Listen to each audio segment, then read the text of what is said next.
Pardon? Oh, ça fonctionne. Merci beaucoup. Bonsoir tout le monde. En premier lieu, je vais vous demander de fermer le son de vos téléphones, si jamais ce n'est pas déjà fait, juste pour pas que nos présentateurs là, soient dérangés par le bruit d'une sonnerie.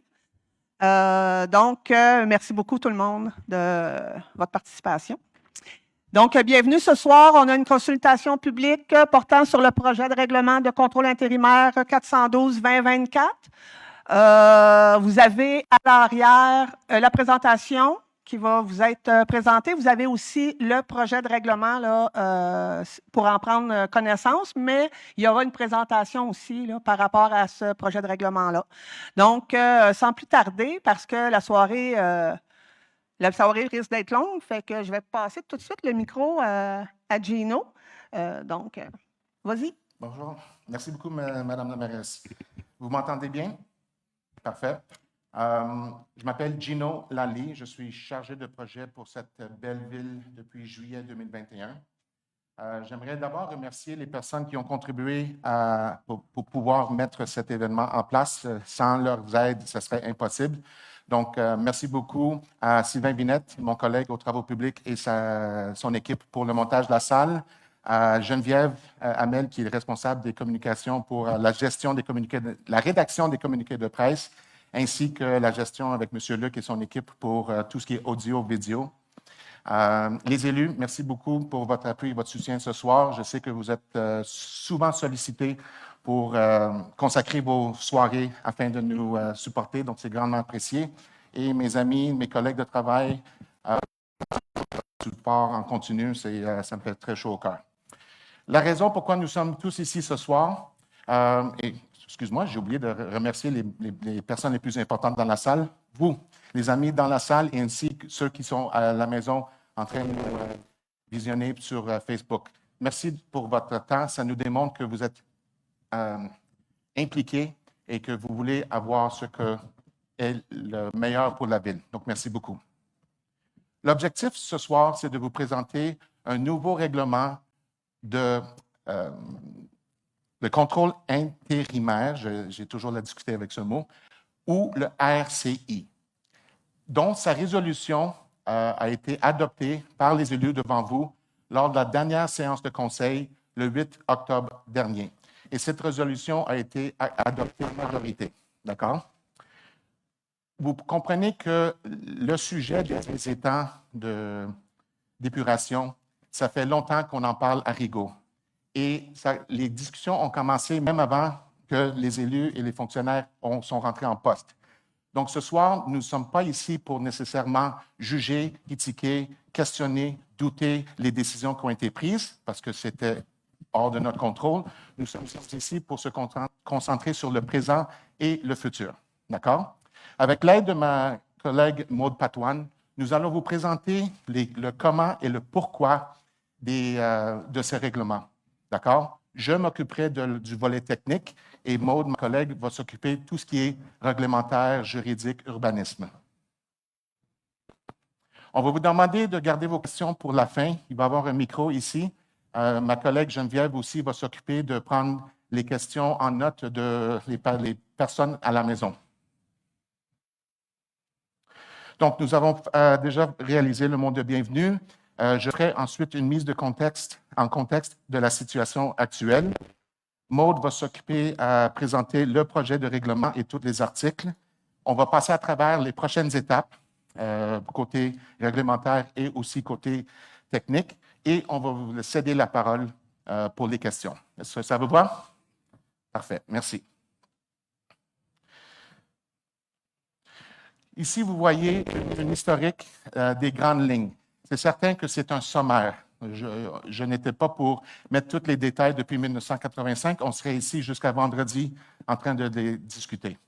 Mais ce que vous voyez devant vous, c'est deux volets qui se sont réalisés en parallèle.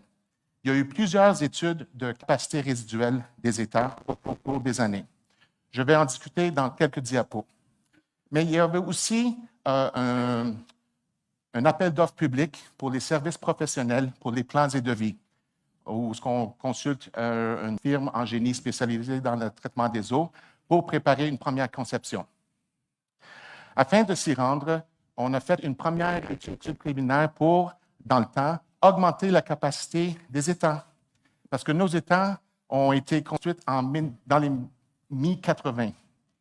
Et dans le temps, c'était une durée de 25 à 30 années. Donc, si vous faites les calculs, 2016 moins 85, ça fait 31 ans, on commence à se rendre à la limite théorique des étangs. Donc, nous avons fait une étude préliminaire pour déterminer si une augmentation était possible. Mais au fil des années, et à la suite de l'octroi du mandat pour les services professionnels, la définition et l'objectif de la mission a changé parce que le ministère a décidé de resserrer les contraintes par rapport aux normes, la qualité de l'eau qui se déverse dans la rivière Rigaud. Donc, en bout de ligne, ce n'était plus une augmentation, et ça finit là, c'était une mise aux normes et ainsi qu'une augmentation de la capacité de nos étangs. En 2020, il y a eu une demande pour une subvention qui, heureusement pour nous, a été acceptée par le MAMACH. Et cette subvention s'appelle le FIMO. C'est une somme quand même très, très, très substantielle. En même temps, puisque la définition du mandat a changé de augmentation à mise aux normes et augmentation, il y a eu un premier avenant de la firme de génie pour inclure les variables liées à, par exemple, la nitrification, qui, 2 ans auparavant, n'était pas aussi gros un enjeu. D'accord? Donc, vous voyez déjà qu'en 2020, 2 ans après l'octroi du mandat par résolution, on commence à dévier un petit peu de l'origine du projet.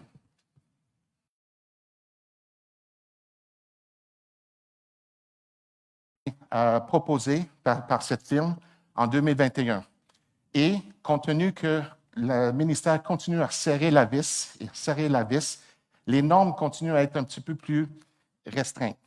Et donc, les technologies proposées ou souhaitées au début du mandat ne sont plus applicables, ne sont plus pertinentes. Il faut bonifier la technologie de notre côté. Et si on bonifie la technologie, ça veut dire que les coûts augmentent, ça veut dire que les frais par rapport aux plans et devis augmentent, et voilà l'apparition d'un deuxième avenant. Et si on compare les montants, sans dire de chiffres, des vrais chiffres, on parle d'un avenant qui représentait 350 du mandat initial. Donc, c'est quand même une somme très, très importante. Pour cette raison, notre service de greffe a travaillé fort avec la direction générale pour avoir un avis juridique. Parce que là, on se posait la question, est-ce que le mandat initial a été trop dénaturé? N'oubliez pas, en 2018, c'était augmentation. Ça finit là. En 2021-22, c'est augmentation et mise aux normes. Ça change la donne. Et pour cette raison, on a décidé de résilier, ou la Ville a décidé de résilier le contrat. Et malheureusement, heureusement, on recommence à zéro. D'accord? Aujourd'hui, on parle d'un PPU. Et là, je l'ai noté, mis en note parce que j'oublie tout le temps. C'est un programme particulier d'urbanisme. Ce plan ou ce programme qui est géré par Maude et l'urbanisme et ma patronne Julie, sert à déterminer quelle serait la vocation, par exemple, du nouveau parc industriel Dr. Oscar Gendron sur l'autre côté de la rivière Rigaud. D'accord? Sans avoir ce plan, c'est très difficile, vous pouvez comprendre, c'est très difficile, ou au moins beaucoup plus difficile à concevoir une usine de traitement et déterminer la nécessité ou l'ampleur des travaux pour les étangs. Donc, les élus travaillent fort et ce n'est pas quelque chose qui arrive du jour au lendemain. Ils travaillent fort pour discuter et ce n'est pas toujours à l'unanimité, excuse-moi. Donc, il y a des discussions à l'interne qui se font, mais des discussions, de bonnes discussions, parce qu'on veut vraiment trouver et combler les besoins de la Ville pour les 25, 30, 35, 40 prochaines années. D'accord? Donc, c'est un programme important. En même temps, on a fait une autre demande d'études, mais je vais revenir par la suite. Donc, voici un sommaire des études de la capacité résiduelle. C'est quoi la capacité résiduelle d'un étang?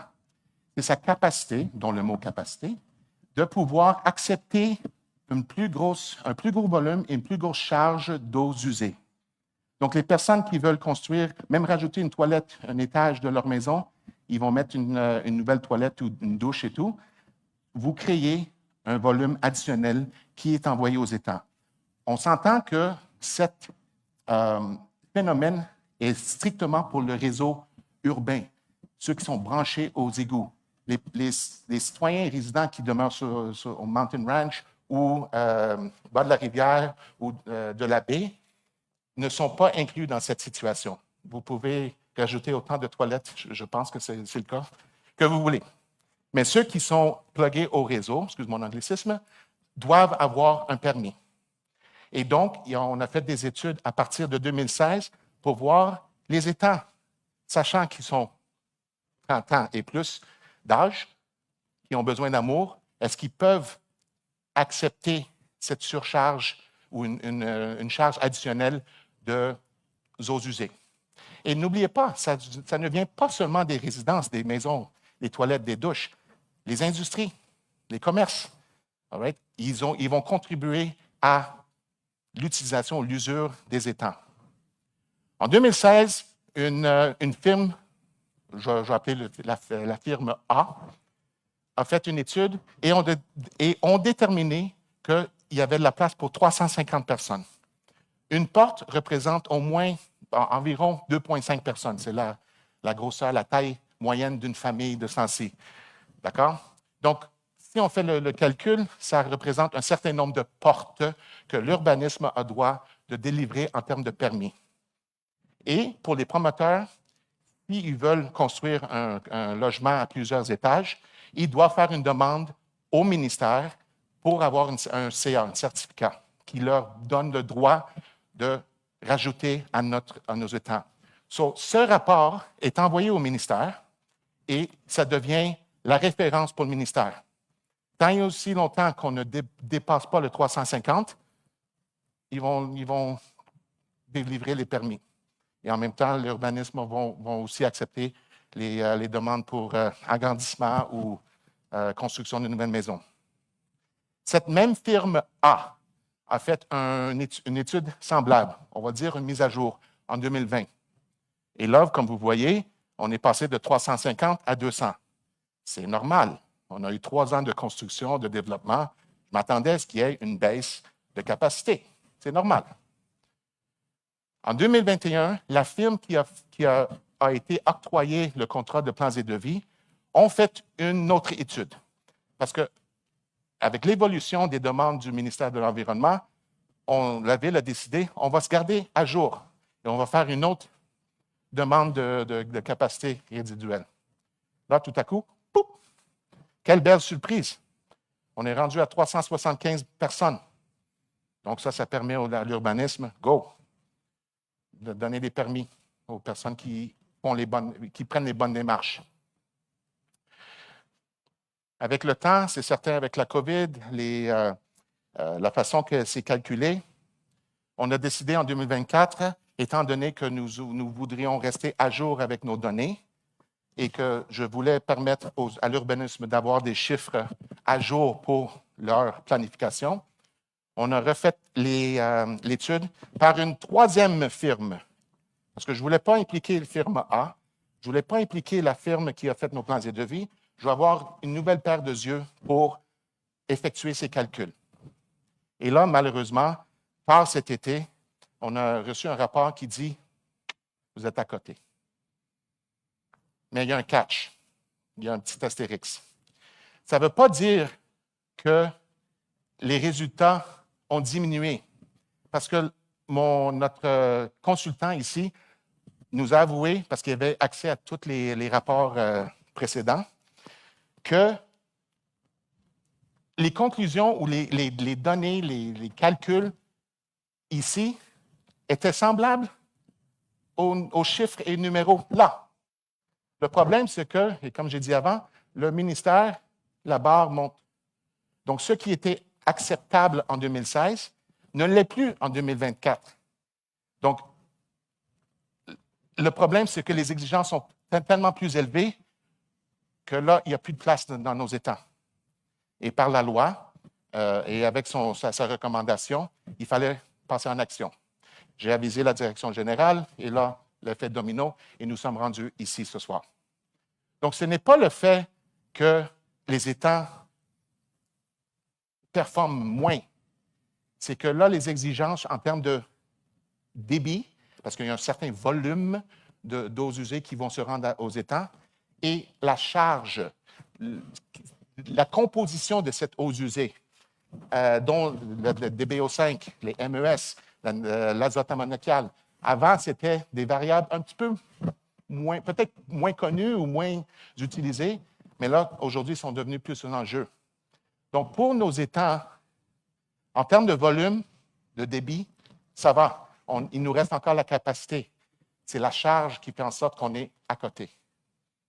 Donc, la qualité ou la concentration, si on veut, des eaux usées font en sorte que les États ne sont plus capables de les traiter de façon passive. D'accord? Et là, on est rendu là. Donc, c'est pour ça qu'il fallait agir en conséquence en suggérant un règlement. Et par la loi, nous sommes obligés de consulter avec le public pour présenter ce nouveau règlement. Parfait. Je vais céder la parole à ma collègue Maude. Je vais vous revenir pour discuter des prochaines étapes côté technique. Merci. Merci, Gino. Je vais me présenter, Maude Patoine, conseillère en urbanisme. Donc, ce soir, je vais vous présenter, en fait, le projet de règlement numéro 412-2024. Donc, le règlement à caractère provisoire afin d'interdire tous les travaux qui sont susceptibles de créer un besoin excédent à la capacité des étangs d'épuration. Donc, l'objectif du règlement, c'est de permettre de pouvoir, en fait, respecter les critères de conception de la station d'épuration, le temps qu'on permette la réalisation là, de la mise aux normes puis l'augmentation de la capacité des étangs. Ce règlement-là aura un effet d'interdiction pour la délivrance des permis et des certificats pour toutes les propriétés qui sont desservies par le réseau d'égouts.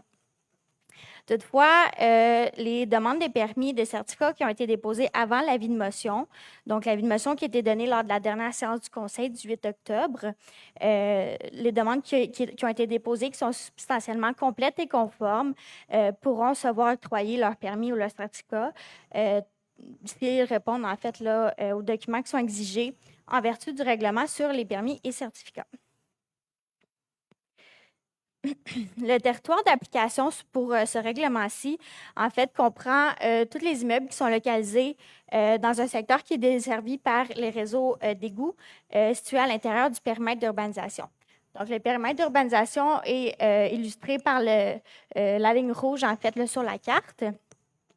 Ça s'applique également aux propriétés qui sont situées à l'extérieur du périmètre d'urbanisation, mais qui sont desservies par le réseau d'égouts. Donc, celles-ci sont illustrées en vert sur la carte et comprend en fait là, les propriétés illustrées du numéro civique 411 à 444, chemin de la Grande Ligne, ainsi que 2 lots. En orange sur la carte, en fait, on voit que ce sont des terrains qui sont vacants situés à l'intérieur du périmètre urbain. Donc, le règlement prévoit pour les usages résidentiels certaines interventions qui sont prohibées. Donc, je vais vous les présenter. La première intervention qui est prohibée, en fait, c'est procéder à l'ouverture ou au prolongement d'une rue publique ou privée. Ensuite, il va être interdit d'effectuer toute opération cadastrale ou morcellement de l'eau par aliénation. Lorsque il y a en vue d'une érection d'un bâtiment ou l'agrandissement d'un bâtiment principal à usage résidentiel, sur le ou le terrain le prévu par l'opération cadastrale. Ensuite, il va être interdit d'ériger, de rénover, de modifier, d'agrandir un bâtiment principal à usage résidentiel lorsqu'on a un projet d'ajout d'un usage additionnel dans le bâtiment. On peut notamment passer à l'ajout d'un salon de coiffure là, dans la maison. Ça va être également interdit pour les projets d'ajout d'une chambre à coucher ou plus, ou l'équivalent. Finalement, c'est également interdit pour l'ajout d'une ou plusieurs salles de bain. La dernière intervention qui est prohibée pour l'usage résidentiel, c'est l'interdiction d'ériger, de rénover, de modifier ou d'agrandir un bâtiment accessoire lorsqu'il est constitué d'un élément ou d'un aménagement qui rejette les eaux usées. Excusez-moi. Donc, le règlement prévoit certaines exceptions, notamment en cas de reconstruction d'un bâtiment. Donc, un bâtiment qui a été endommagé en cause d'un sinistre pourra être construit s'il conserve les mêmes caractéristiques d'origine. Donc, on parle ici du même nombre de pièces et de leurs utilisations. Ensuite, un bâtiment qui a été démoli suite à un permis de démolition pourra également être construit s'il conserve les mêmes caractéristiques. Finalement, un bâtiment qui est démoli à la suite d'une ordonnance au tribunal pourra être construit, encore une fois, s'il conserve les mêmes caractéristiques d'origine.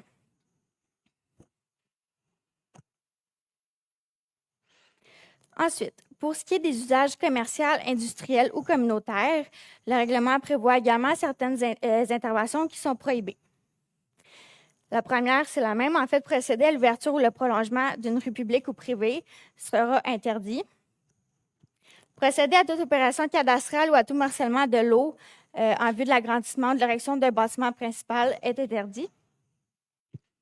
Il va être interdit d'ériger, rénover, agrandir tout bâtiment principal à usage commercial, industriel ou communautaire si le projet est susceptible d'entraîner une augmentation de la capacité au rejet des eaux usées.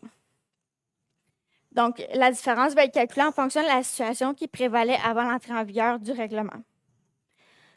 Ensuite, il va être interdit de transformer et ou convertir un usage qui est existant ou de remplacer par un nouvel usage.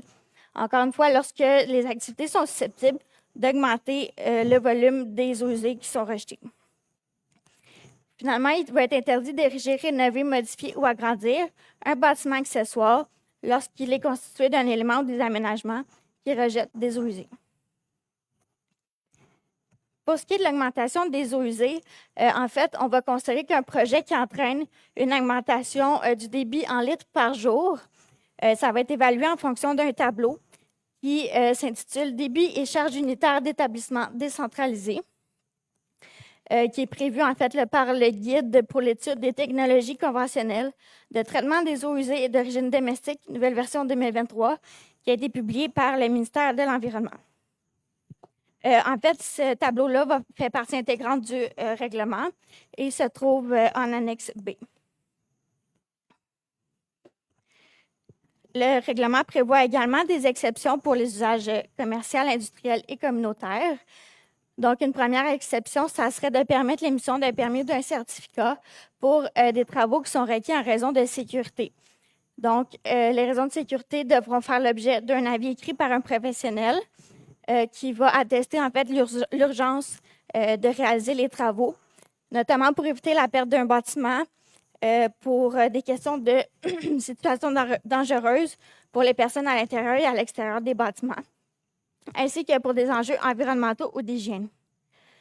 Ensuite, une deuxième exception, ça va être de permettre toute opération pour l'implantation d'un service d'aqueduc ou d'égout sur une rue publique qui est existante et dont les travaux vont être effectués par la Ville. Troisième exception, ça va être également de permettre toute opération pour l'implantation d'un réseau d'électricité, de gaz, de télécommunications ou de câbleaux de distribution. Et finalement, une dernière exception, ça va être de permettre d'autoriser en fait les opérations cadastrales qui sont nécessaires pour la déclaration de copropriété. Donc, pour ce qui est des prochaines étapes, au volet réglementaire, donc l'avis de motion a déjà été donné par le conseil municipal lors de la séance d'octobre 2024. Ensuite, il y a un avis public qui a été publié préalablement à la consultation publique pour annoncer la tenue de la consultation de ce soir. Ce soir, on tient la consultation publique. Ensuite, l'adoption du règlement est prévue pour la séance de novembre et par le fait même, ça sera l'entrée en vigueur du règlement. Je vais laisser Gino parler des mesures à mettre en place pour le volet technique. Oups.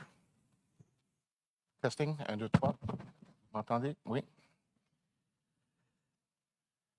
Merci, je vais juste prendre une petite gorgée. J'avais laissé ma canette sur la table. Merci beaucoup, Maude. Alors, on termine avec une dernière diapositive. Il y a eu quand même des mesures depuis cette résiliation de contrat avec notre firme de génie conseil. Et aussi, je vais vous dire en quelques mots le plan de match. C'est certain que le plan de match va impliquer plusieurs professionnels. Ça va impliquer les élus, la direction générale, le service de l'urbanisme, mais ensemble, on va y arriver. Je vais commencer par le dernier point à gauche en bas, la séparation du réseau unitaire et bonification du réseau pluvial. La réalité à Rigaud, c'est que les conduites souterraines, les infrastructures sont pour la grande majorité combinées. Qu'est-ce que ça veut dire? C'est que les eaux des pluies vont directement dans les égouts et s'ils vont dans les égouts, c'est parce qu'ils vont être acheminés aux étangs. On utilise nos étangs pour traiter de l'eau pluviale. Déjà, on commence mal cette séquence. Donc, depuis mon arrivée, on travaille fort pour séparer. Et lorsqu'on a fait la reconstruction de la rue Saint-Madeleine, c'est un combiné. Et là, il y a une pluviale ainsi qu'un égout. C'est séparé. On va faire la même chose pour l'hôtel de ville lorsqu'on va passer à la construction de la prochaine phase.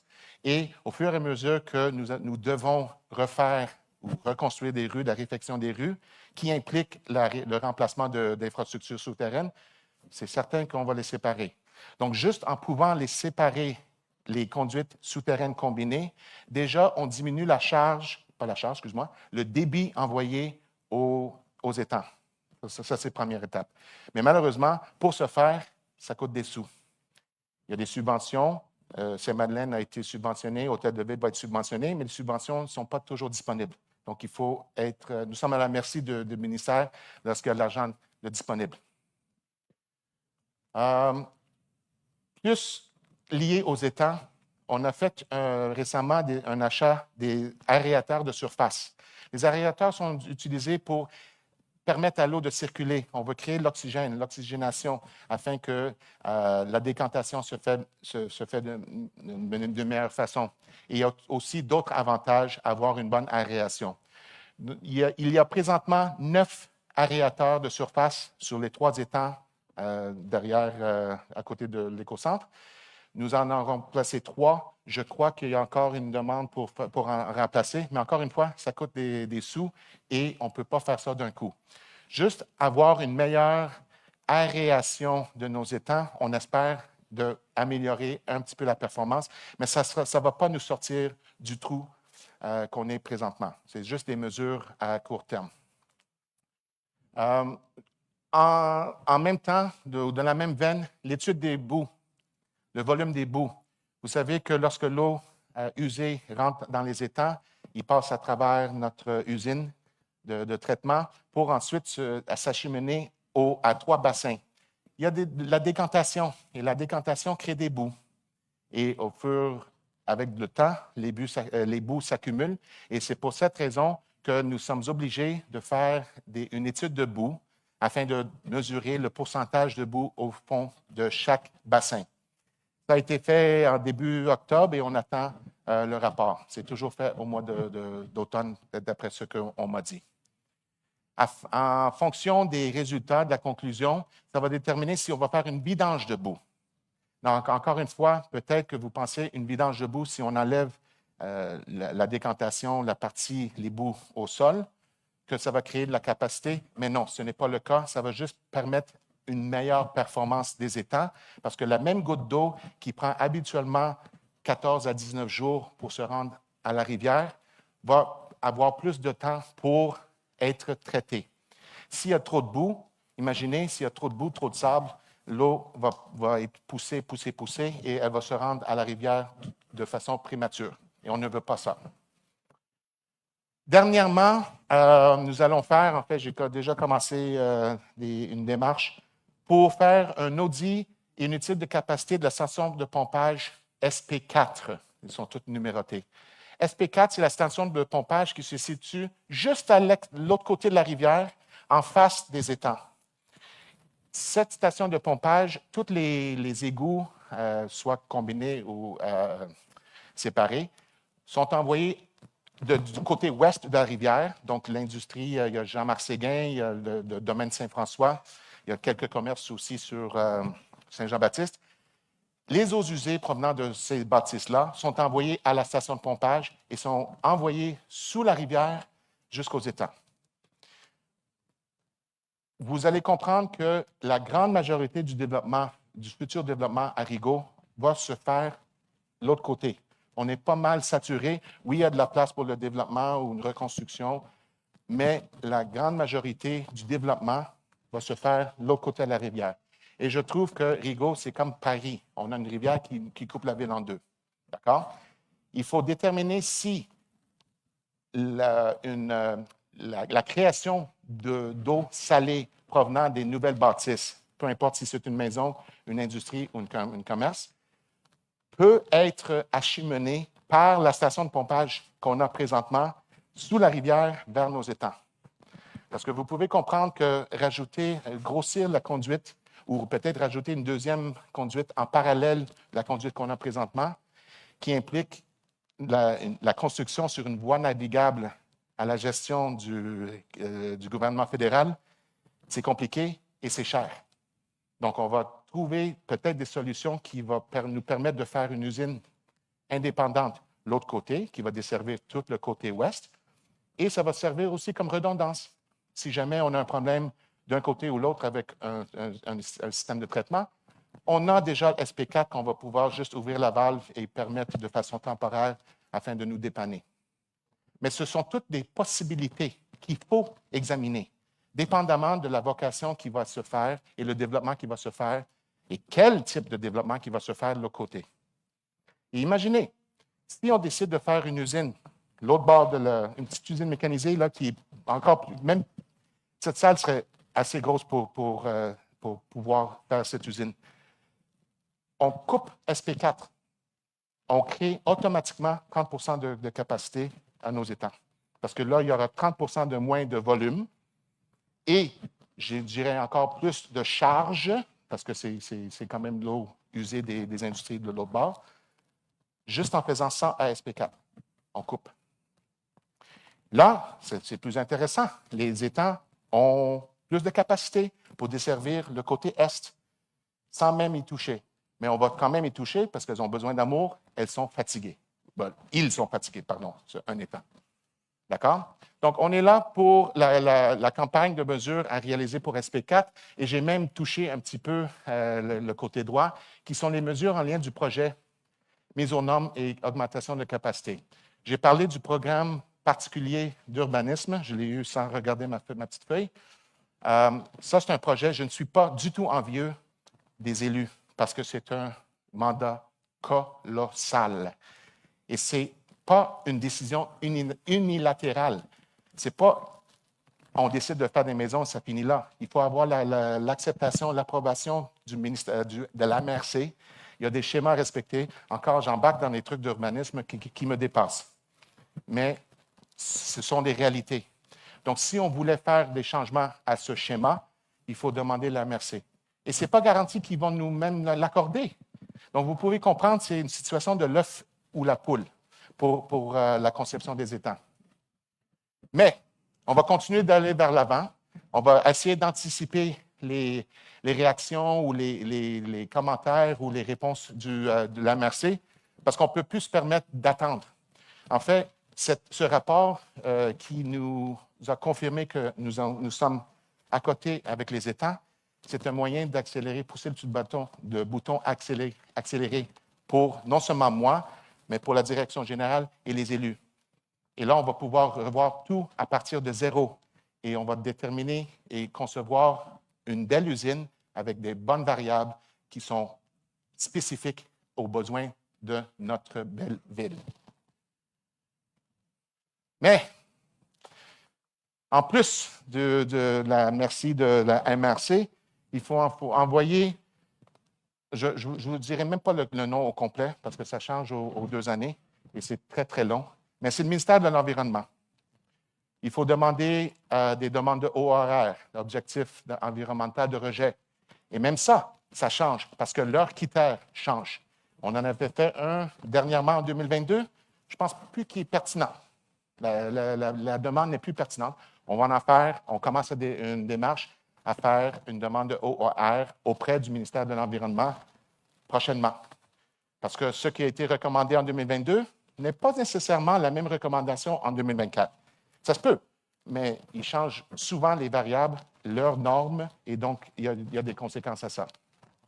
Et éventuellement, c'est certain qu'on va retourner en appel d'offres publics pour des services professionnels, en sachant qu'on va pouvoir leur donner les bonnes variables qui sont spécifiques aux besoins de notre ville. Ce ne sera pas une solution attrape-tout, que si ça va être 500 maisons ou des industries dont les eaux de procédés sont plus lourdes que d'autres, ce sera spécifique et pertinent pour les prochaines 40-50 années. Et la subvention dont je vous ai mentionné avant, c'est certain que à chaque fois que je fais une démarche, j'appelle le ministère pour dire « voici ce que nous faisons ». OK? L'argent va être toujours important et critique pour notre succès, futur succès. Et c'est certain que lorsqu'on va faire un appel d'offres public pour les services professionnels, on va passer en appel d'offres pour les travaux physiques. Et ça peut dépendre. Ça peut aller, on pourrait tout mettre nos œufs dans un même bassin, excuse-moi pour le jeu de mots, et mettre toutes nos énergies dans les étangs. Et là, il faut bonifier la station de pompage de l'autre bord. C'est possible. Si on décide d'aller avec une petite usine mécanisée de l'autre bord, il va y avoir d'autres choses à gérer. La gestion des boues, parce qu'il va y avoir la création de boues.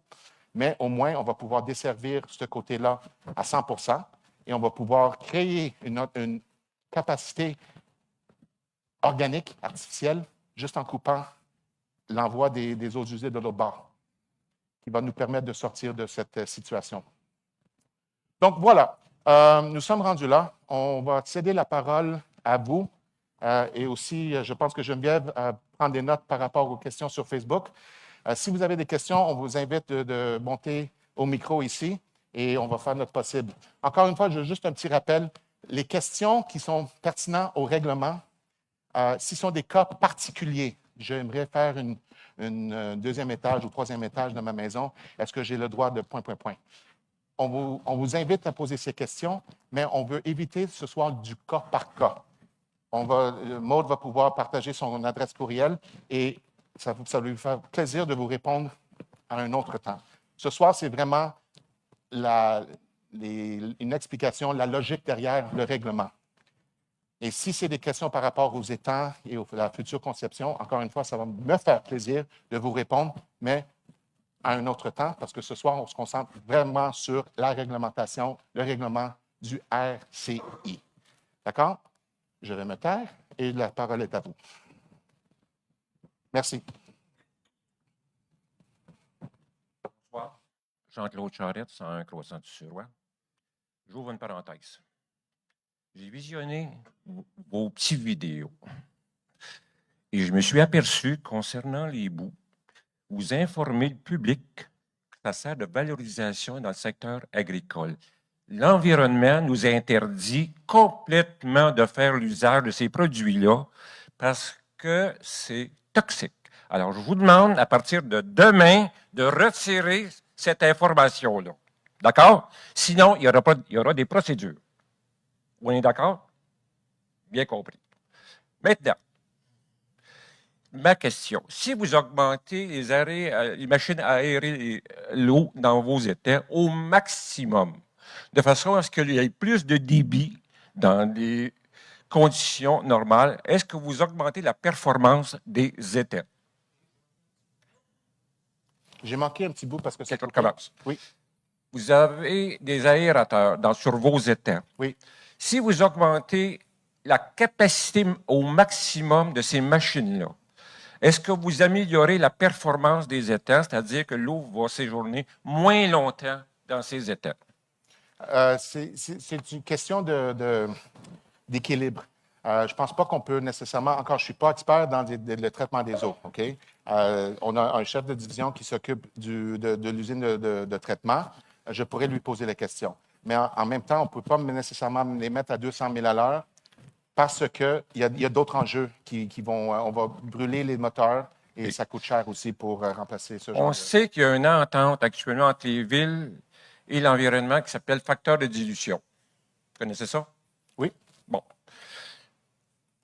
En pourcentage, est-ce qu'on bénéficie à l'ego de ce facteur-là? Je ne pourrais pas vous dire. Qu'est-ce qui fait, est-ce que vous déversez des eaux usées à période dans la rivière Rigaud dans une année? Si oui, en pourcentage ou en mètres cubes? Ça, je ne pourrais pas vous dire, mais on va prendre ça en note et vous Qu'est-ce qui fait qu'une personne comme moi fait des recherches et je peux vous dire le nombre d'ouvrages que vous avez qui déversent à l'occasion? Je peux vous dire ça. Et ça vient du ministère de l'Environnement. Je suis étonné que vous ne soyez pas au courant de ça. Je suis au courant parce que nous avons reçu une attestation du ministère, Oui. d'accord, qui explique tous les ouvrages. Vous êtes d'accord que c'est exprimé par un indice. Alors, quel est votre indice de déversement que vous avez fait en 23? Ça, je ne pourrais pas vous dire ça. Ouf. Oui. Ça, c'est pas normal, Oui, madame. c'est à mon tour. Oui. Oui, c'est bon, ça fonctionne. Est-ce qu'on entend? Oui. OK. C'est parce que c'est eux autres, il faut qu'ils donnent le. Je ne suis pas capable juste de peser dessus. Donc, M. Charette, Oui. on a bien expliqué tantôt là, que ça porte sur le règlement qu'on vous a présenté et la présentation qu'on vous a présentée. Je pense que vos questions sont pertinentes, Oui. mais sont hors sujet Non, pour la non, séance non, de consultation. Je ne suis pas hors d'ordre. Ben, Monsieur en nous fait- a parlé des étangs, capacités, eaux Monsieur usées, Charest. et c'est normal qu'on sache ça aujourd'hui. M. Charette, Oui, aujourd'hui, c'est la consultation publique exactement. concernant Je vous le consulte. concernant le projet de règlement. Ce que vous avancez est pertinent, mais ce n'est pas le sujet de la consultation publique d'aujourd'hui. Donc, on prend les questions en note. Je pense que, Julie, tu les as prises en note, mais ce n'est pas le sujet de la consultation aujourd'hui. Donc, OK. si vous avez des questions qui se rapportent soit à la présentation que Gino nous a fait ou que Maude nous a faite sur OK. le projet de... Non, il n'y a pas d'écouter, M. Charette. Je viens vous le dire encore une fois. C'est Oui. pertinent ce que vous nous dites, mais ce n'est pas la consultation citoyenne qu'on a ce soir. Puis, le temps avance Ah, oui. et je veux permettre aux gens de poser leurs Exactement. questions par rapport au règlement qui va être adopté au mois de novembre. Vous avez Donc- raison. Mais oui, vous avez raison. Mais je peux te dire quelque chose en terminant pour gagner du temps. Je pense que les gens, êtes-vous d'accord qu'on sache ces informations-là pour prendre une décision Mais pour le monsieur- meilleur? monsieur Et ce sont Charest- des questions qui sont relatives à ça pour que je puisse prendre une décision. Mais en Merci. fait, monsieur... Désolé, monsieur. Oui, non, c'est pas, vous n'avez pas besoin de dire désolé, M. Charette. Vos questions sont pertinentes, je l'ai précisé. Mais au final, la décision, là, je comprends, vous dites, on prend des décisions, mais nous, là, on a les informations lors de nos préparatoires. On a l'information par rapport aux chargés de projet qui viennent nous faire des présentations. Donc, c'est important pour ce soir que si jamais, parce que le projet de règlement a été publicisé, là, ça fait quand même un petit bout, donc il y a sûrement des gens qui ont pris la peine déjà de le lire puis qui ont des questions à poser sur ce règlement-là. Je comprends, Mme la mairesse. Mais ça se traduit par une facture. Ça. Et vous Mais- êtes d'accord mais avec c'est- vous? mais Et on c'est a besoin sûr. savoir ça Mais ce c'est soir, certain. si on vous donne un chèque en blanc. Il y a toujours Êtes-vous une d'accord? question de facture, M. Charette, sur n'importe quoi qui se passe ici. Il y a une question de facture. Puis nous, on va faire le nécessaire pour que justement la facture ne soit pas trop élevée. Donc, si jamais vous avez des questions sur le projet de règlement qui vous a été présenté, je vous inviterai à les poser. Sinon, s'il y a quelqu'un d'autre dans la salle qui... Je vais enchaîner aussi, Oui. Mme la mairesse. Oui. Ce soir, le rapport qui nous a été présenté, ce n'est pas une décision, est-ce qu'on va construire une piste cyclable ou non? Ça va dépendre des budgets. C'est noir ou blanc. Malheureusement, avec les données qu'on a reçues, on n'a pas le choix d'agir. Ce n'est pas les informations qu'on a voulues. Le fait que je connaisse l'indice ou pas ne change pas le fait que le règlement, le RCI, doit être mis en mesure, en action. Maintenant, si la direction générale aimerait et où les élus souhaitent avoir une deuxième avis du rapport fait par un professionnel, surtout pas moi, parce que moi, je suis le premier à dire que je ne suis pas spécialiste et que je ne connais pas l'indice de facteur de dilution, ça n'enlève pas le fait que je fais une job comme chargé de projet pour la ville. Et on va vous trouver cette information. Il n'y a pas de souci. Après l'Assemblée, je vous aiderai à trouver l'indice. Ça n'a pas d'importance. Ça ne change pas le fait que le RCI est une obligation de notre part. J'aurais pu me mettre la tête dans le sable en lisant le rapport et dire le ministère, tant qu'à eux, se réfère à l'étude de 2021 qui nous donne 375 portes, pas portes, mais personnes. J'aurais pu rien dire, ni à ma patronne, ni à la direction générale, ni aux élus. Mais il fallait que j'agisse parce que je sais que la meilleure chose, c'est d'avouer qu'on a un problème et on va passer en action. C'est ça. Merci. Donc, je suis désolé si ce n'est pas les informations que vous souhaitez. Et si vous avez des questions, elles sont prises en note, soit par Geneviève ou par Julie ou Kim Parent. Et on va passer à la prochaine question si vous en avez. Merci. Merci.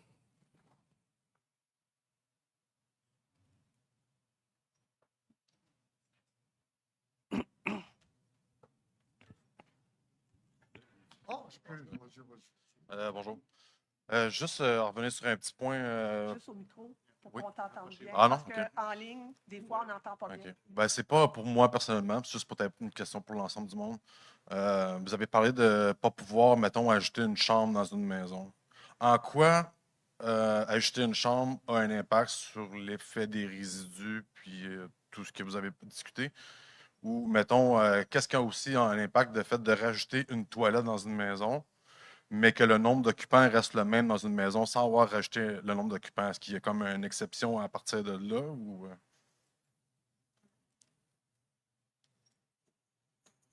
En fait, Gino, tu vas pouvoir continuer ma réponse, là.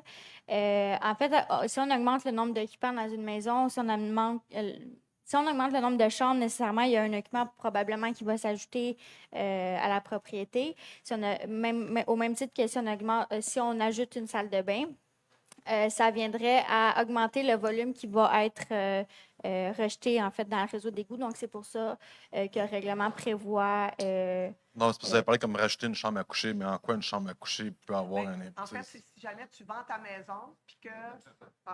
Si jamais tu vends ta maison, mettons, vous êtes 4, 2 enfants, 2 adultes, puis là, tu décides, toi, la semaine prochaine, tu dis, OK, je vais vendre ma maison, je vais l'avoir plus grand ou peu importe.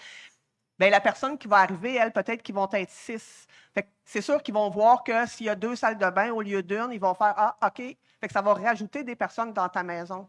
C'est plus que si on ne rajoute pas une salle de bain, bien souvent, les familles vont faire, ah, on est 6, une salle de bain, c'est pas certain. Fait que je vais aller voir une maison peut-être avec 2 salles de bain ou, tu dis rajouter une chambre, mais mettons la maison, elle a déjà 2 chambres, tu vas en rajouter une 3e, bien, une famille de 6 pourrait dire, ah, je préfère la 3 chambres que la 2 chambres. Fait que c'est plus sur ce côté-là d'augmenter la charge, j'ai l'impression aussi.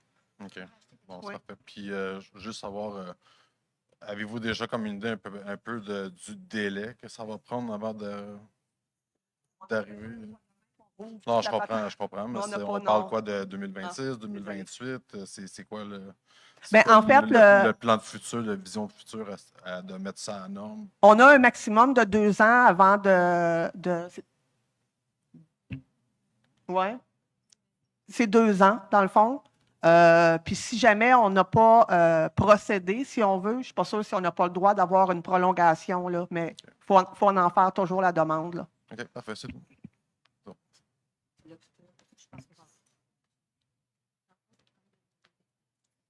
Gérald Gauthier, 111 Saint-Jean-Baptiste, Est à Rigaud. Vous avez parlé du système d'égout qui est mixte, le pluvial puis le sanitaire. Ça veut dire qu'en plus, l'usine d'épuration, qui va nous coûter une fortune, ça veut dire qu'il faut ouvrir toutes les rues de Rigaud. Moi, j'appelle le vieux Rigaud, là. Pas le domaine Saint-François, là, mais tout d'Amour, Lauson. Ça veut dire qu'on va avoir une double dépense. Je comprends votre question. Je peux vous rassurer que si les égouts sont en bon état, on ne les touche pas. On remplace pas. On ne va pas juste séparer des conduites souterraines pour le fait des remplacer. Sur Saint-Madeleine, on a fait des études, on a fait des inspections par vidéo et on a pu démontrer au gouvernement qui nous ont subventionné cette portion du projet que les égouts étaient à remplacer.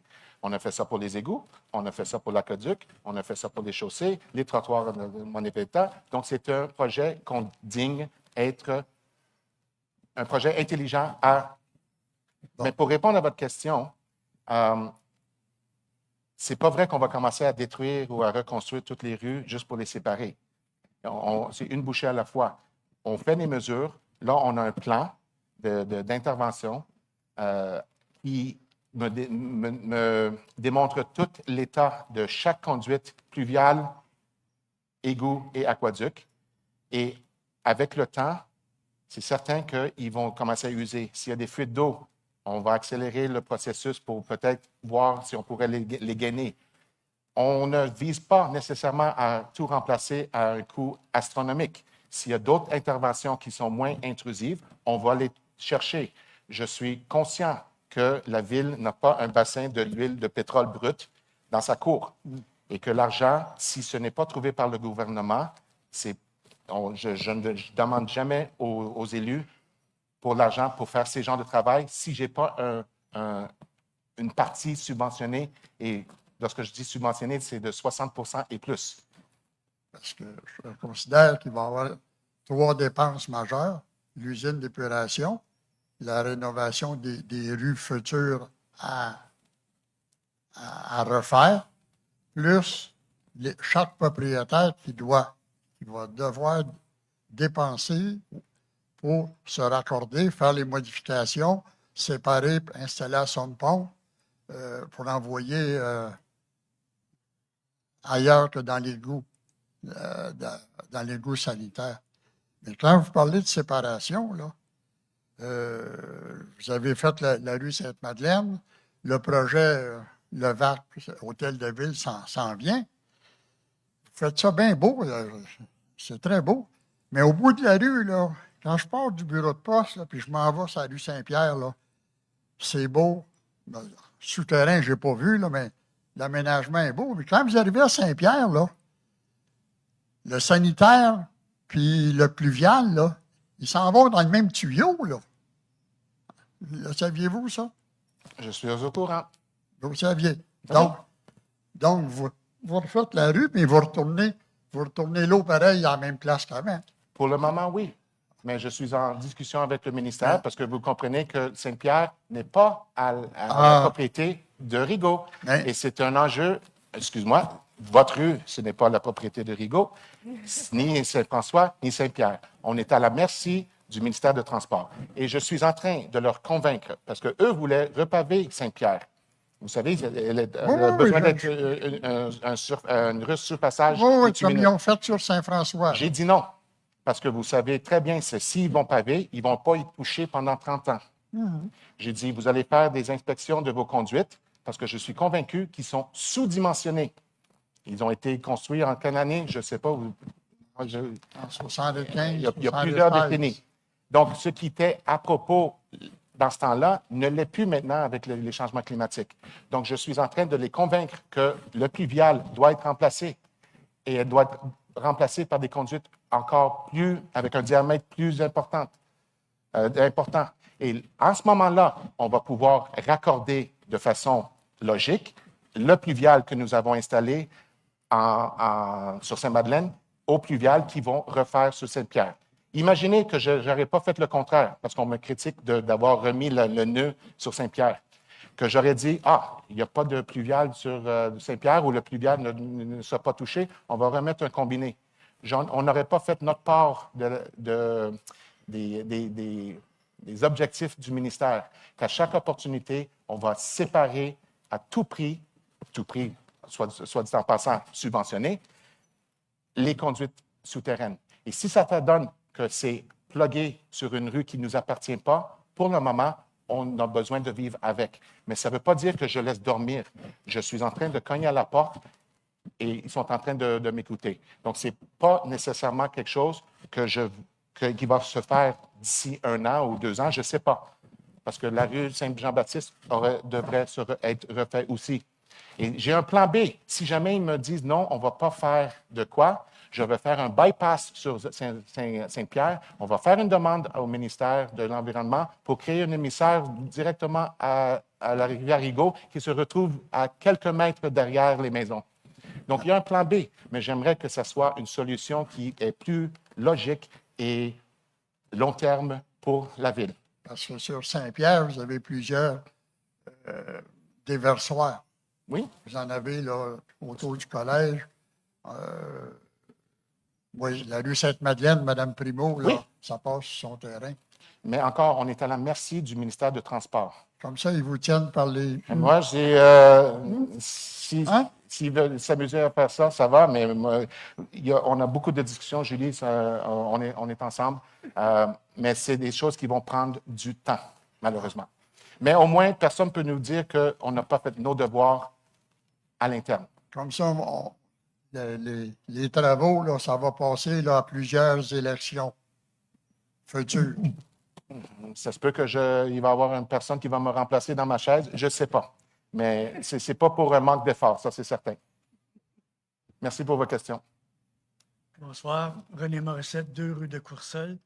D'abord, j'aimerais remercier les membres du Conseil de courageusement adresser la question. Je comprends que c'est une demande de règlement temporaire. Je comprends aussi que le Conseil municipal, la ville de Rigaud, est tributaire du MRC et des ministères. La question est, au point de vue de règlement transitoire, combien de temps faut-il considérer pour que la ville de Rigaud soit plus ou moins gelée dans son développement? Merci.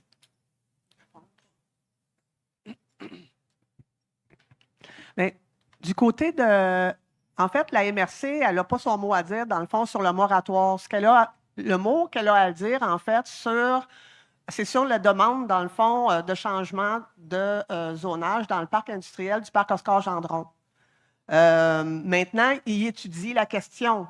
Donc, ça ne prendra pas 6 mois avant d'avoir une réponse de ce côté-là. Et nous, on a envoyé notre demande, on a envoyé l'information, puis eux, dans le fond, ils vont passer en comité, puis après ça, ils vont passer aux 23 maires, puis ça va être sous forme, comme nous un peu ici. Donc, on recommande ou on ne recommande pas d'aller de l'avant, puis la décision va revenir, dans le fond, aux 23 maires.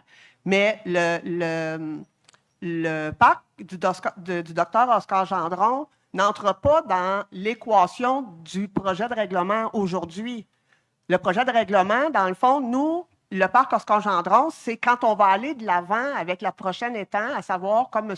Lally l'a dit tantôt, est-ce qu'on travaille sur une possibilité d'avoir quelque chose à l'ouest de la rivière? Est-ce qu'on travaille seulement sur ce qu'on a à l'est de la rivière? Puis le parc, dans le fond, dès qu'on aura la décision des membres du conseil de la MRC à savoir si on peut aller de l'avant ou pas, bien, c'est sûr que ça va aller relativement vite après ça, les plans et devis, etc. Là. Donc, oui, ça touche un maximum de 2 ans, mais ça peut se faire plus rapidement, là. Mais c'est ça. Là, aujourd'hui, c'est ça, c'est le maximum de 2 ans.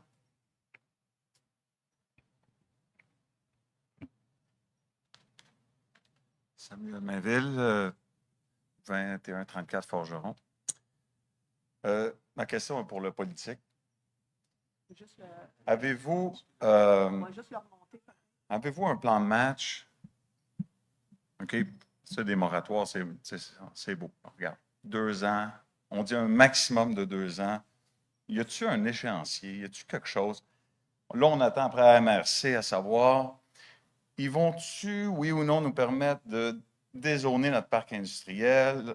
En tout cas, on est dans le domaine, on connaît les délais. C'est des délais. Ça prend des années. Ça prend des... La subvention que vous avez eue en 2015, là, il y a des procès-verbaux qui sont faits. Là. Vous avez eu la Ville de Rigaud a eu les subventions pour mettre les étangs en jour en 2015, même avant. Il n'y a rien qui s'est fait. Il n'y a rien qui s'est fait. Il y avait des plans de match de fait. Il n'y a rien qui s'est fait. Nous autres, on est des citoyens, on est des promoteurs, on a investi des tonnes de cash dans des projets où est-ce qu'on y croit. On a de la population à loger. On est au bat all the way. OK? Puis ça devient lourd pour les entreprises. Là. On n'est pas des multinationales. On n'est pas on ne travaille pas au gouvernement. Là. C'est nos propres fonds là, qui sont là. Puis là, ça va être canné pendant 2 ans ou à combien de temps encore, on ne sait pas. C'est quoi que la Ville de Rigaud, là, le politique? Qu'est-ce que vous allez faire là, pour venir nous supporter, nous autres, des entreprises, qu'on a investi des tonnes d'argent dans nos projets, puis il n'y a pas grand-chose qui avance? C'est quoi qui va se passer avec ça? Ben, Y a-t-il des congés de taxes pour le temps? Parce que, tu sais, à un moment donné, si on ne peut pas rien faire avec nos terrains, c'est des terrains vacants. On ne peut pas payer des taxes là-dessus. ben, en fait, là, comme je te dis, puis que M. Lally l'a dit d'entrée de jeu, là, les dossiers personnels ou Ben, c'est pas aujourd'hui, dans le fond, qu'on peut Non, je pense que discuter c'est de ça. Je pense que c'est très, très, très pertinent. Ben, Très, en fait, très. la consultation publique était sur le projet de règlement, puis ce que ça comporte comme projet de règlement. Les questions que vous nous posez, c'est de type personnel.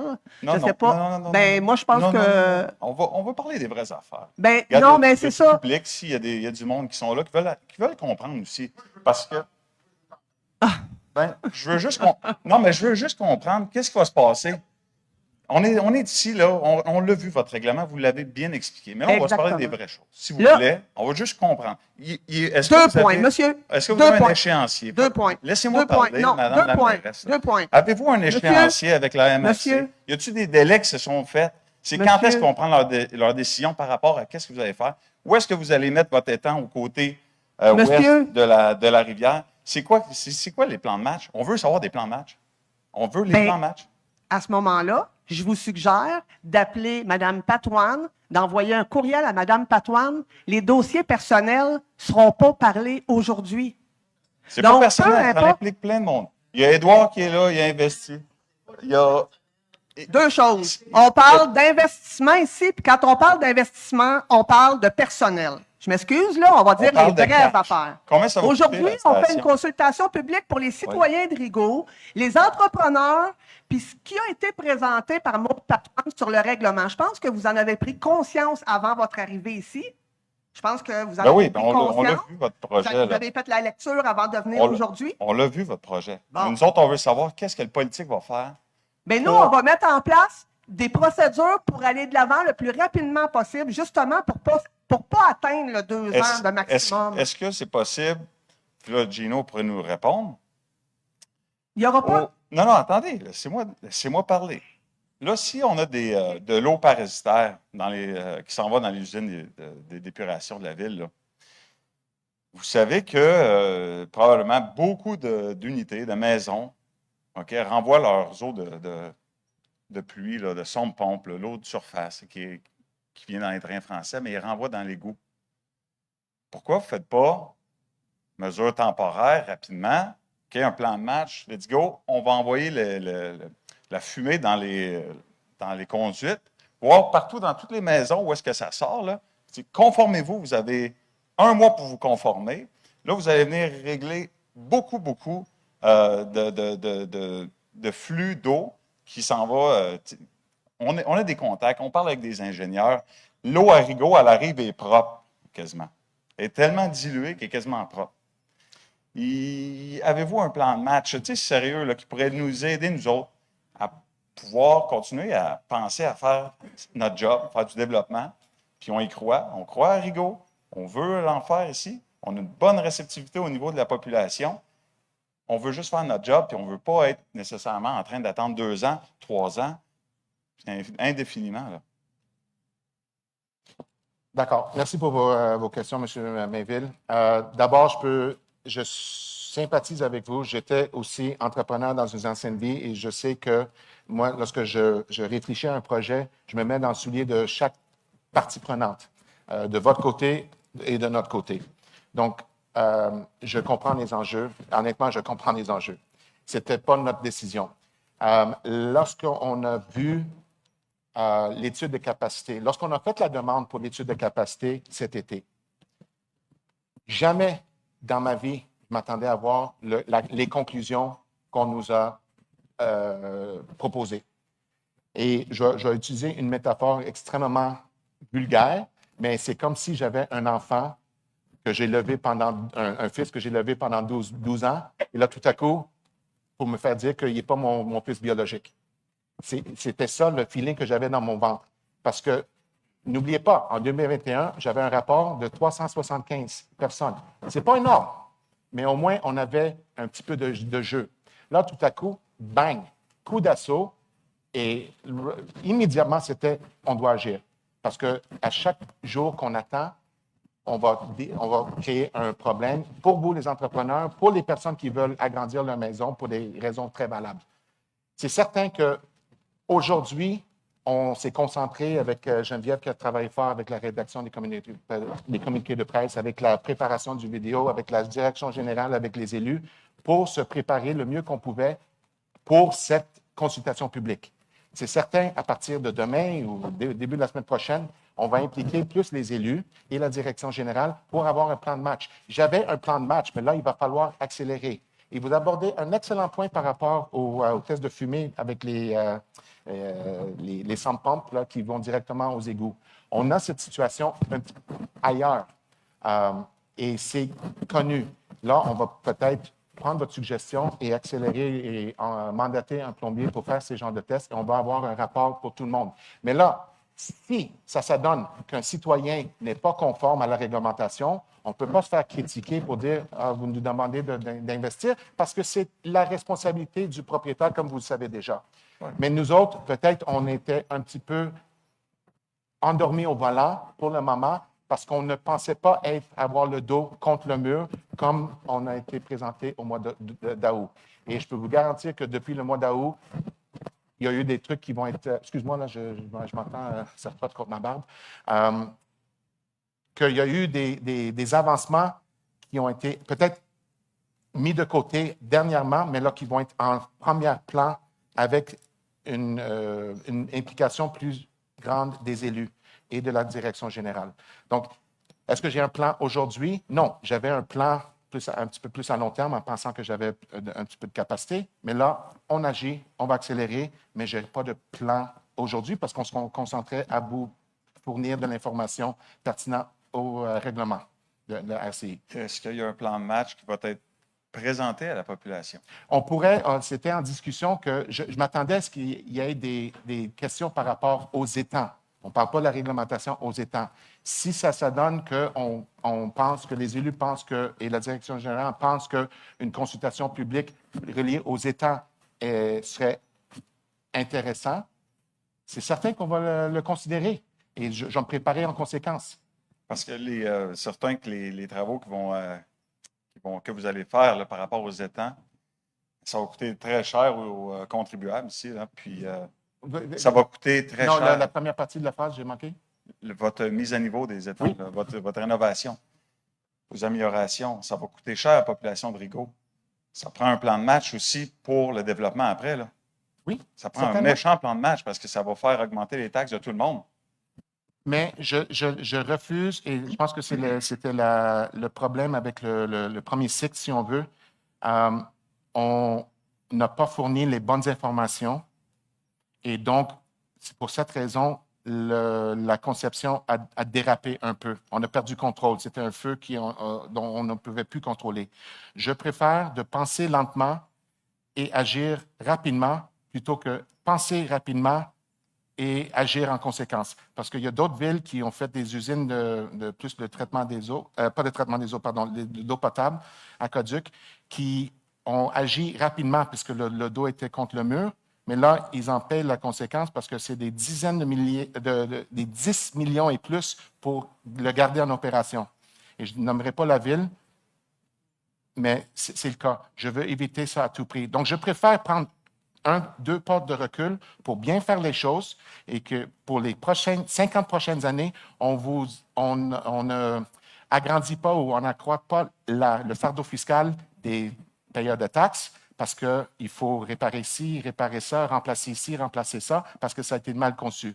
Donc oui, on paye pour maintenant, mais chaque dollar va être bien calculé et pour que dans 50 ans, vos enfants, vos petits-enfants n'auront pas ce fardeau fiscal comme vous êtes en train de vivre aujourd'hui. Parce que si, avec peut-être un meilleur entretien, on ne serait pas dans cette situation. Et donc, je veux m'assurer que c'est bien pensé, conçu, construit, géré, maintenu pour 50 prochaines années. C'est ça, mon souhait. Merci, M. Vincent. Bonsoir. Rebonsoir. Toujours concernant le sujet concerné, on crée un scénario. Vous faites votre projet de règlement. Compte tenu qu'on n'est pas satisfait des informations, qu'on a une crainte, que notre vision est biaisée par rapport à la situation, on signe le registre pour demander un référendum et le référendum dit non au projet. Quelles sont les conséquences à ce moment-là? Ça, Madame Parent, peut-être, pourra répondre à savoir s'il y aura un registre pour le projet de règlement. Tout règlement demande un registre. Oui, donc le règlement qui vous est présenté ce soir, il est adopté en vertu de la loi sur les compétences municipales. Ce que vous faites référence, le registre, c'est en vertu de la loi sur l'aménagement et l'urbanisme. Dans la loi sur les compétences municipales, les dispositions qui parlent d'un moratoire de la sorte, on nous dit qu'il faut qu'on tienne une consultation, dans le fond, une assemblée comme ce soir, mais on ne prévoit pas de registre. Mais vous avez bien mentionné qu'il y aura du développement dans le parc Gendron et ça relève de l'urbanisme. Pourquoi la loi ne s'applique pas? Mais il n'y a aucun changement qui est présenté sous forme de règlement ce soir par rapport Non, c'est un au projet parc. de règlement que vous nous préparez. Pas par rapport au parc. Ce soir, on parle juste de la capacité Regardez là. des étangs. Dans le règlement 412-2024, ça ne concerne pas nécessairement les étangs. Ça. On ne vient pas parler du parc ou de l'agrandissement Mais ou du changement de moi, j'ai zonage. lu qu'on parlait du développement futur. Bien, non? en tout cas, En tout cas, vous pouvez me dire laquelle mais si disposition. on ne veut pas mais- l'avoir, le projet, là. M. Charette, je vous l'avais expliqué aussi. Là. Il n'y a rien, il n'y a pas de registre. Au Non. règlement d'emprunt, Oui. c'est beaucoup les règlements d'emprunt où est-ce que Exact. les gens peuvent venir signer à l'hôtel de ville Oui. pour être contre. On l'a vu lors d'achat d'équipements aux incendies. On l'a vu pour Oui. l'hôtel de ville à une époque. Fait que Oui. les gens avaient l'occasion de Oui. venir signer un registre parce Oui. qu'ils étaient pour ou contre. Là. Vous êtes d'accord qu'il y a une... Mais dans le règlement qui nous est proposé, Oui. dans le projet de règlement qui a été adopté Oui. au mois d'octobre, ce n'est pas une possibilité qu'il y ait un registre. Mais de si signatures. le projet s'exécute, il y aura un règlement d'emprunt. Mais on n'est pas rendu, Mais pas rendu là des- parce qu'il non, faut mais faire des plans de écoutez, vie. il Là. faut finir par ça. C'est sûr que ça va finir par ça. Par ça, mais N'importe faut le quel dire, projet là. finit par ça. Exactement. Oui. Là, on parle sérieusement. Puis, ça sera à Mme Parent de nous mentionner à savoir s'il y a un registre de signatures pour aller. Donc, que pour les étangs ce Par les soir, étangs. c'est par politesse et par formalité que vous nous invitez. Bien, en fait, il y a beaucoup. C'est une consultation, exactement. En fait, c'est que c'est prévu dans la loi qu'on doit tenir une consultation. Donc, c'est pour cette raison-là. Mais il y a aussi pour laquelle on parle du fameux programme là, particulier d'urbanisme, c'est que c'est des éléments qu'on travaille en parallèle. Donc, on trouvait ça pertinent de vous le mentionner. Fait que Pertinent, oui. Oui, je suis d'accord, mais je comprends. Moi, en tout cas, j'en déduis que c'est une formalité de venir s'entendre. En fait, une formalité, oui, mais surtout une obligation. Donc, on a l'obligation de dire oui. Non, on n'a pas l'obligation de dire oui. Puis si on dit non, il se passe quoi comme conséquence? Ben, on va se faire taper ses doigts. Par le ministère de l'Environnement? Ben oui. Bien, directement, on est obligé de dire oui. Ben indirectement, ça fait depuis 85 qu'ils sont là, les étangs. Fait que forcément, Et- il va falloir les faire, hein, éventuellement, c'est sûr. En dehors, après la levée de l'Assemblée, je vous poserai 2 ou 3 questions qui font réfléchir. Donnez-moi cette chance-là. Merci, M. Charette. Laurent Avril, Fleury-Michon Amérique, au 26 rue Jean-Marc Seguin. Vous avez parlé de délai, mais très brièvement, mais si on prend dans des délais raisonnables, vous faites une étude, donc il y en a pour l'année 2025 à faire l'étude, et si les travaux devaient démarrer, on va dire 2026, il n'y aurait rien de prêt avant fin 2027 en gros. C'est pour 3 ans. C'est ce qui était déjà dans la prévision sur la première station. Je ne vais pas me prononcer parce que chaque fois que je fais des genres de Non, mais pronostics, Si ça on vient. prend des délais raisonnables, c'est à peu près cela, le temps de faire toute l'étude et de faire toute la construction, rénovation, que ce soit sur la station de l'autre côté ou de ce côté-là pour le SP4. En fait, si, encore une fois, sans trop dire, si on décide d'aller avec quelque chose d'une petite usine mécanisée côté ouest, c'est certain qu'on va pouvoir avancer l'échéancier. Si on décide de mettre tous nos œufs dans le même panier ou bassin, là, il faut les construire ou faire la réflexion un étang à la fois. Parce qu'on ne peut pas juste vider 2 étangs et assumer que les traitements des eaux vont se faire. Donc là, il risque d'avoir un plus long délai. C'est pour ça que je ne peux pas me prononcer par rapport à l'échéancier tant et aussi longtemps que nous n'avons pas un plan de match. Il va y avoir un plan directeur présenté aux élus avec toutes les possibilités, les suggestions, avec des coûts d'opération, etc. Mais je ne peux pas faire ça tant et aussi longtemps que je n'ai pas le PPU ou une bonne idée. Je comprends tout ça, mais vous comprendrez mon embarras, parce qu'on a signé une entente avec la ville le 2 novembre 2020, parce que nous, on a des perspectives forcément de croissance. Et quand on a signé cette entente-là, on avait le choix soit de faire notre propre station de traitement des eaux sur l'usine, et on a fait un autre choix d'une entreprise avec une responsabilité sociétale, de se dire non, on va participer avec la ville et aider la ville à construire cette station. Je me retrouve en 2024 avec rien qui n'a été fait et on sait quand même la situation, et vous m'arrêterez si je dis des bêtises, mais depuis 2022, on connaît cette situation-là, puisqu'on s'est déjà rencontrés sur le sujet et où on nous a dit, mais non, pour l'instant, on est bloqué, il faut refaire le projet parce que ça ne marche pas, on n'a plus de capacité. Donc on a attendu, je n'ai jamais eu de réponse quelle qu'elle soit. Donc là, j'en suis ce soir à me dire, finalement, avec les perspectives de croissance qu'on a, si on attend 2027 pour pouvoir opérer, envoyer un peu plus de rejets, c'est sûr et certain que nous, on perd des clients, on perd du business. Alors qu'on s'était engagé, il y avait un engagement mutuel, quoi. Donc je me trouve dans une situation où je me dis, OK, est-ce que j'attends, puisque vous n'avez pas réellement d'échéancier, vous êtes en train de le construire, mais je me dis, est-ce que je ne dois pas prendre les devants, nous, sur l'usine, pour faire notre propre station, mais qui va aller, c'est-à-dire dans l'aide qu'on pourrait vous apporter à faire ce que vous avez à faire, forcément, on ne participera plus, quoi. Effectivement, tout ce que vous avez dit, il y a certains... je n'ai jamais dit qu'on n'a pas de capacité, on n'a pas autant de capacité qu'on voulait. C'est certain que vous êtes un joueur important dans le portrait de notre ville et nous sommes au courant de l'entente.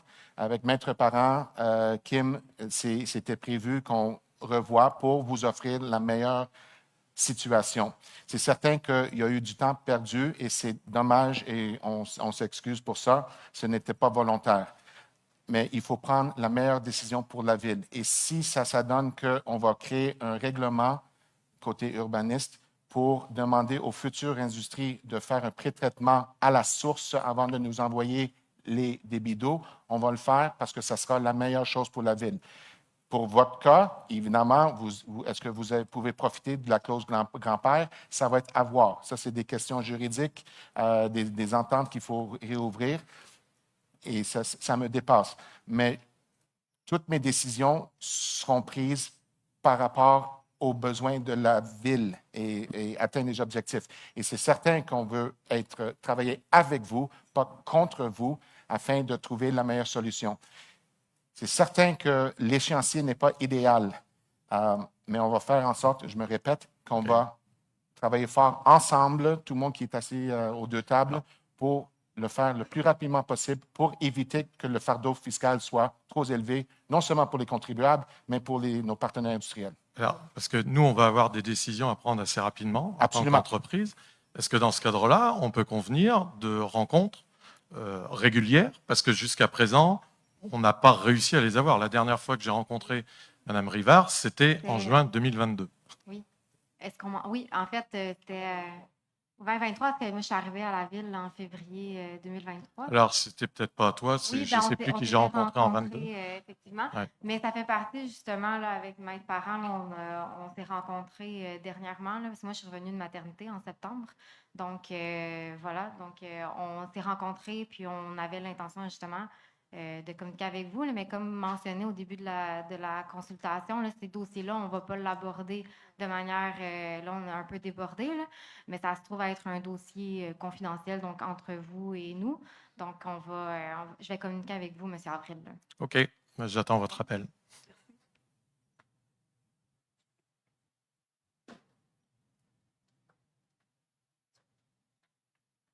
Bonjour, mon nom c'est Patrick Villeneuve. Ma question, c'est en lien avec la réglementation directement.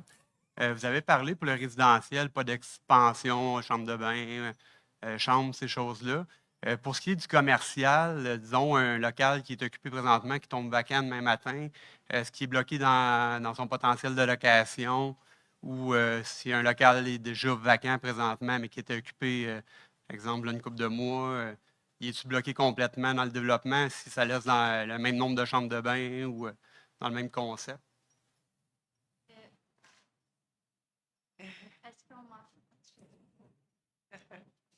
OK, bon, parfait. Oui, ben en fait, c'est vraiment du cas par cas, en fait, qu'on va pouvoir évaluer là, les demandes.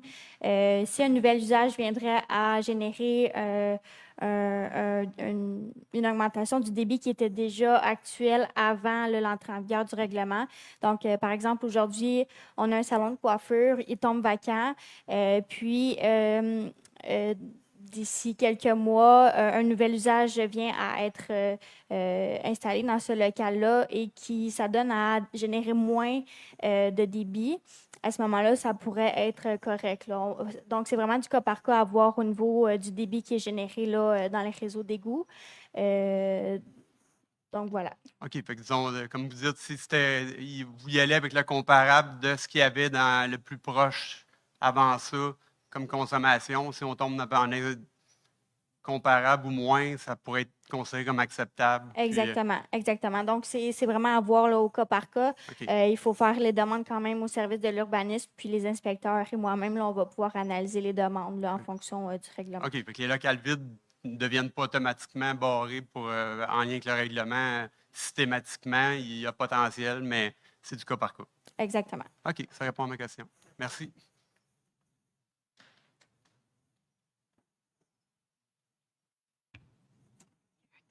Est-ce qu'on a des questions en ligne?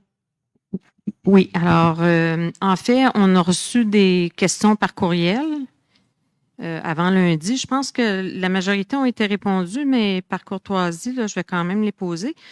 Juste parler un peu plus fort parce qu'on Oui. a de la difficulté à t'entendre. OK, donc, on en a reçu par courriel lundi.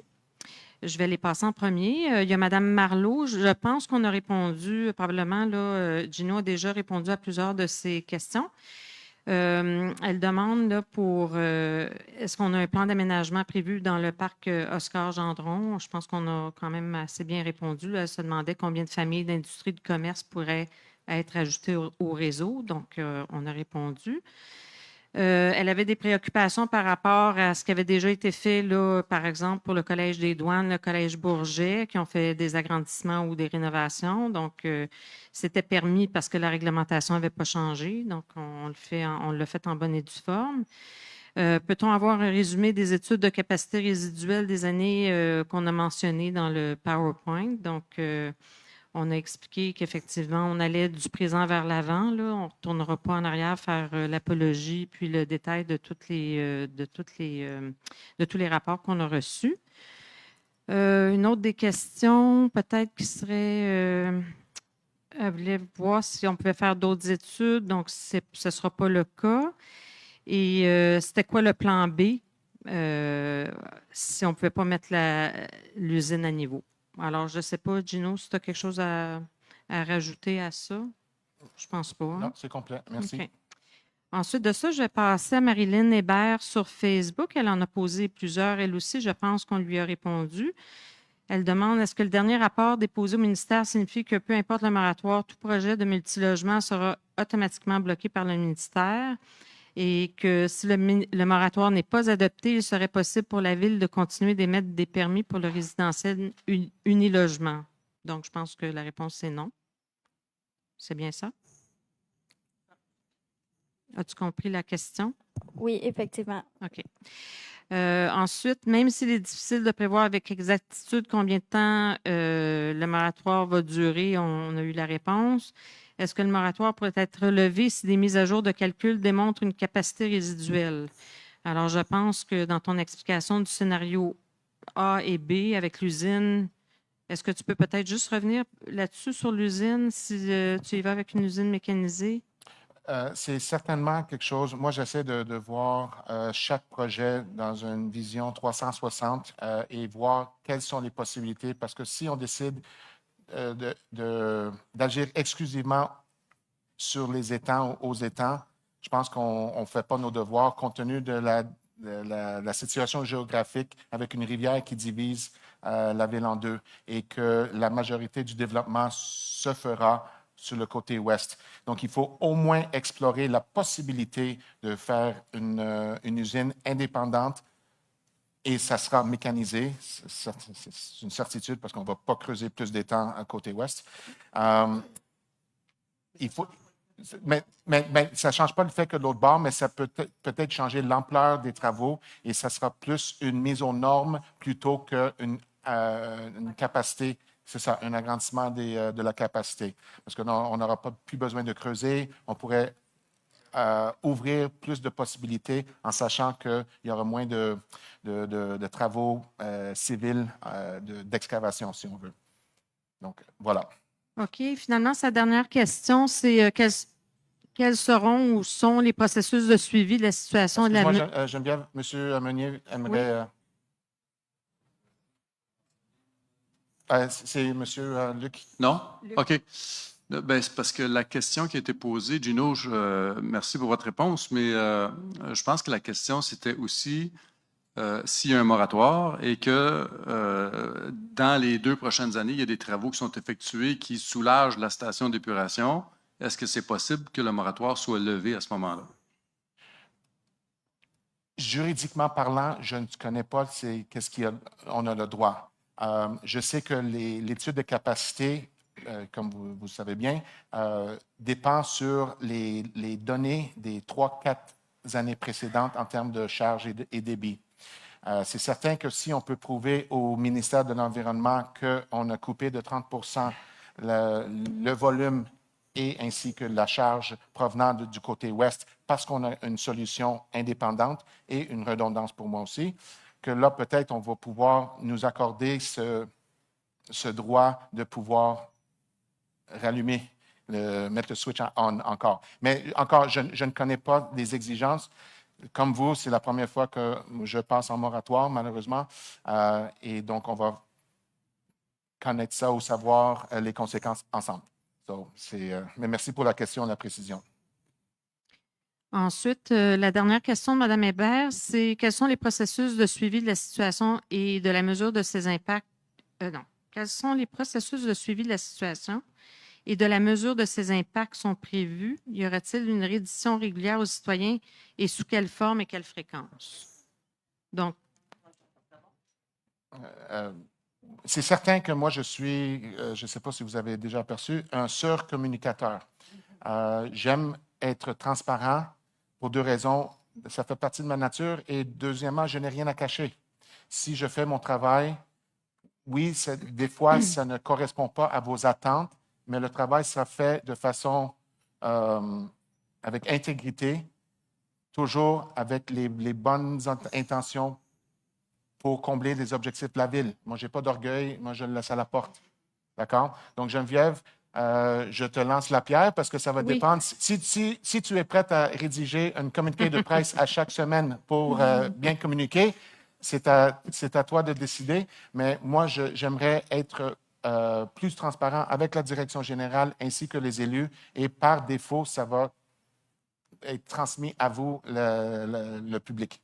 Bien, en fait, j'inviterais les gens à consulter le site Internet de la Ville. Juste taper dans le moteur de recherche bureau de projet, vous allez trouver l'usine de traitement des eaux usées. Et c'est là qu'on va consigner tous les documents, puis les rapports et les suivis qui vont être faits au sujet de l'usine. Il y a aussi le plan particulier d'urbanisme, le PPU dont on vous parle depuis le début. Il va y avoir une page réservée à ce plan-là, les consultations publiques. On va inviter aussi le public à se joindre aux consultations en personne. Il va y avoir des sondages, tout ça. Donc, vous allez pouvoir suivre ça en vous abonnant à l'infolette. Là, on va vous communiquer l'information. C'est bon? Ensuite, à titre de citoyen, M. Meunier a posé aussi beaucoup de questions.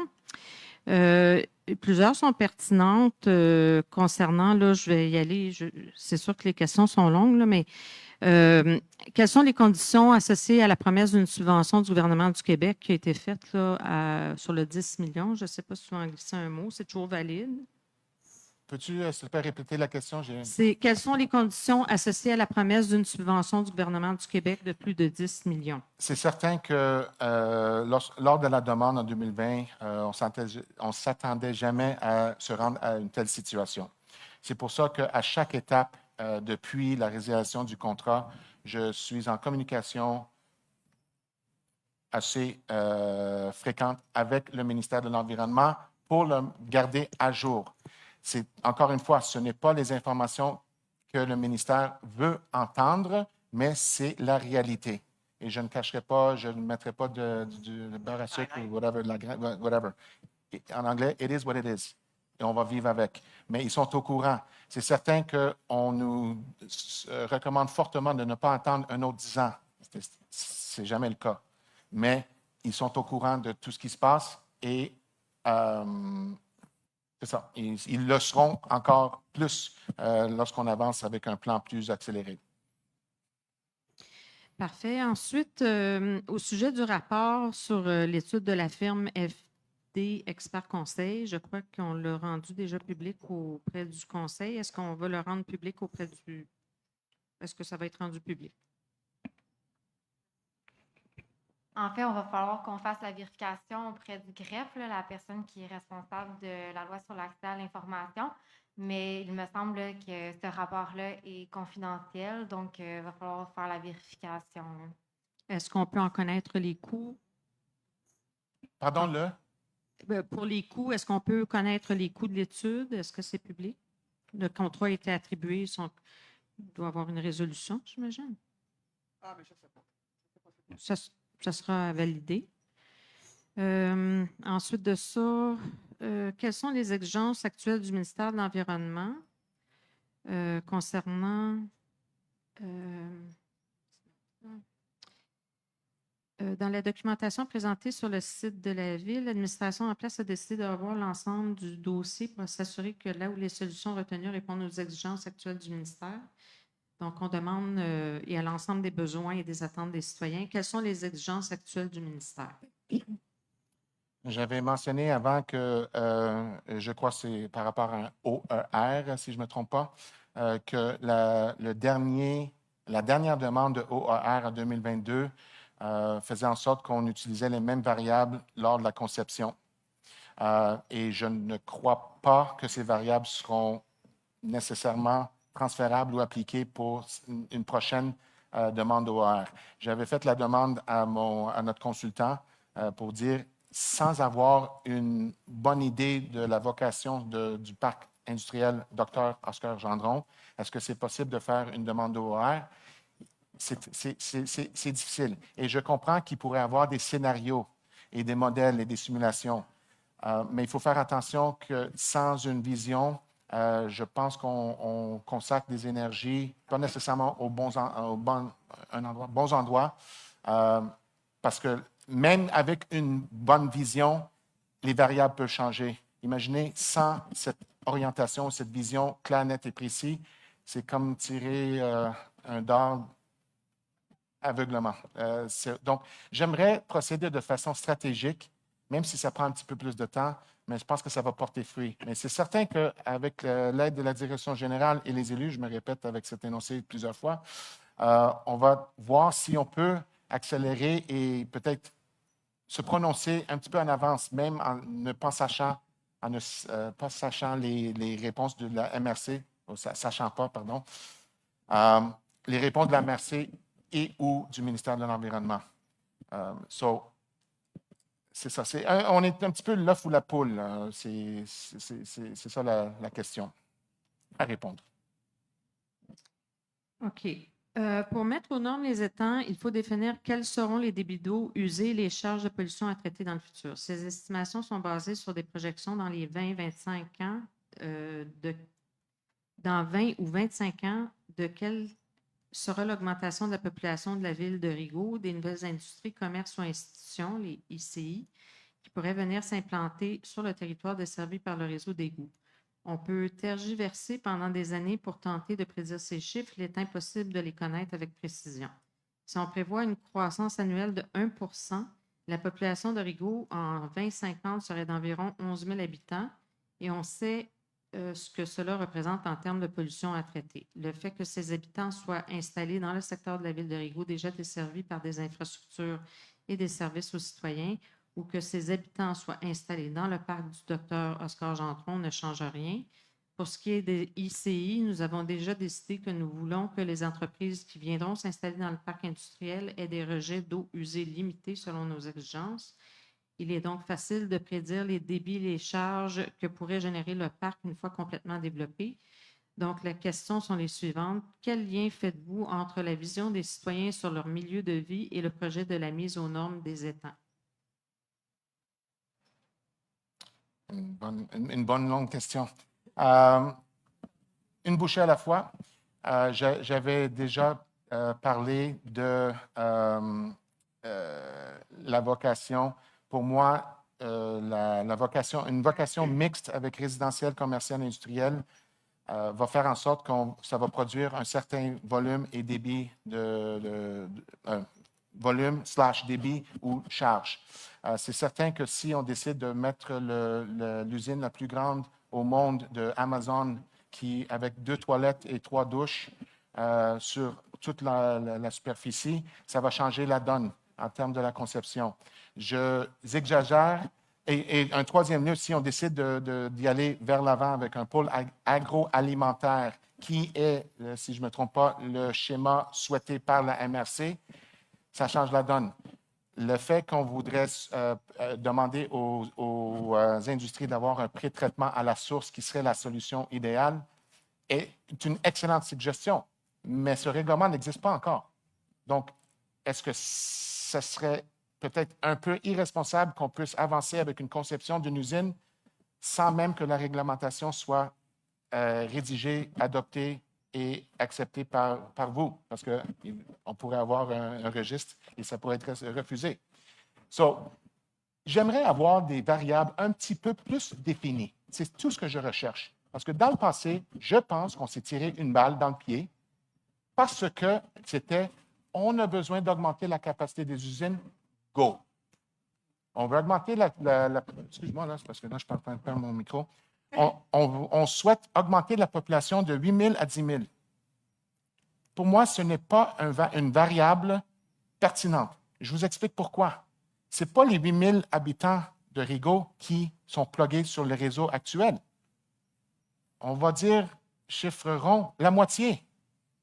Donc, il faut calculer, avec l'aide de l'urbanisme, avec le PPU, quel est le potentiel ou le maximum qu'on peut atteindre en termes de population sur le secteur qui sera desservi par les égouts, les infrastructures souterraines. Nous n'avons pas eu cette information. Nous sommes en train de travailler pour avoir ces données. Et j'aimerais, lorsque je gère un projet où je demande aux professionnels qui sont beaucoup plus compétents que moi dans le domaine de concevoir quelque chose, je souhaite, et vous pouvez comprendre pourquoi, leur donner des vraies informations. Pas, pouvez-vous augmenter la capacité? Allez-y, c'est carte blanche et c'est chèque en blanc. Je ne travaille pas de cette façon. Donc, c'était une longue question. Je ne sais pas si j'ai tout répondu, mais je pense que le gros est je veux avoir je souhaite avoir le plus possible des variables qui ne sont pas nécessairement précis au dixième près. Je comprends la réalité, mais au moins avoir une idée. Est-ce qu'on fait affaire avec des partenaires industriels qui vont utiliser beaucoup de procédés ou est-ce qu'on va faire juste un entrepôt de pneus dont les employeurs ont besoin d'utiliser une toilette de temps en temps? C'est tout. Maintenant, on n'a rien. On n'a rien. Aujourd'hui, on n'a rien, mais on travaille dessus et ça va prendre du temps. Tout va être fait en parallèle. Oui, monsieur. Au micro, s'il vous plaît.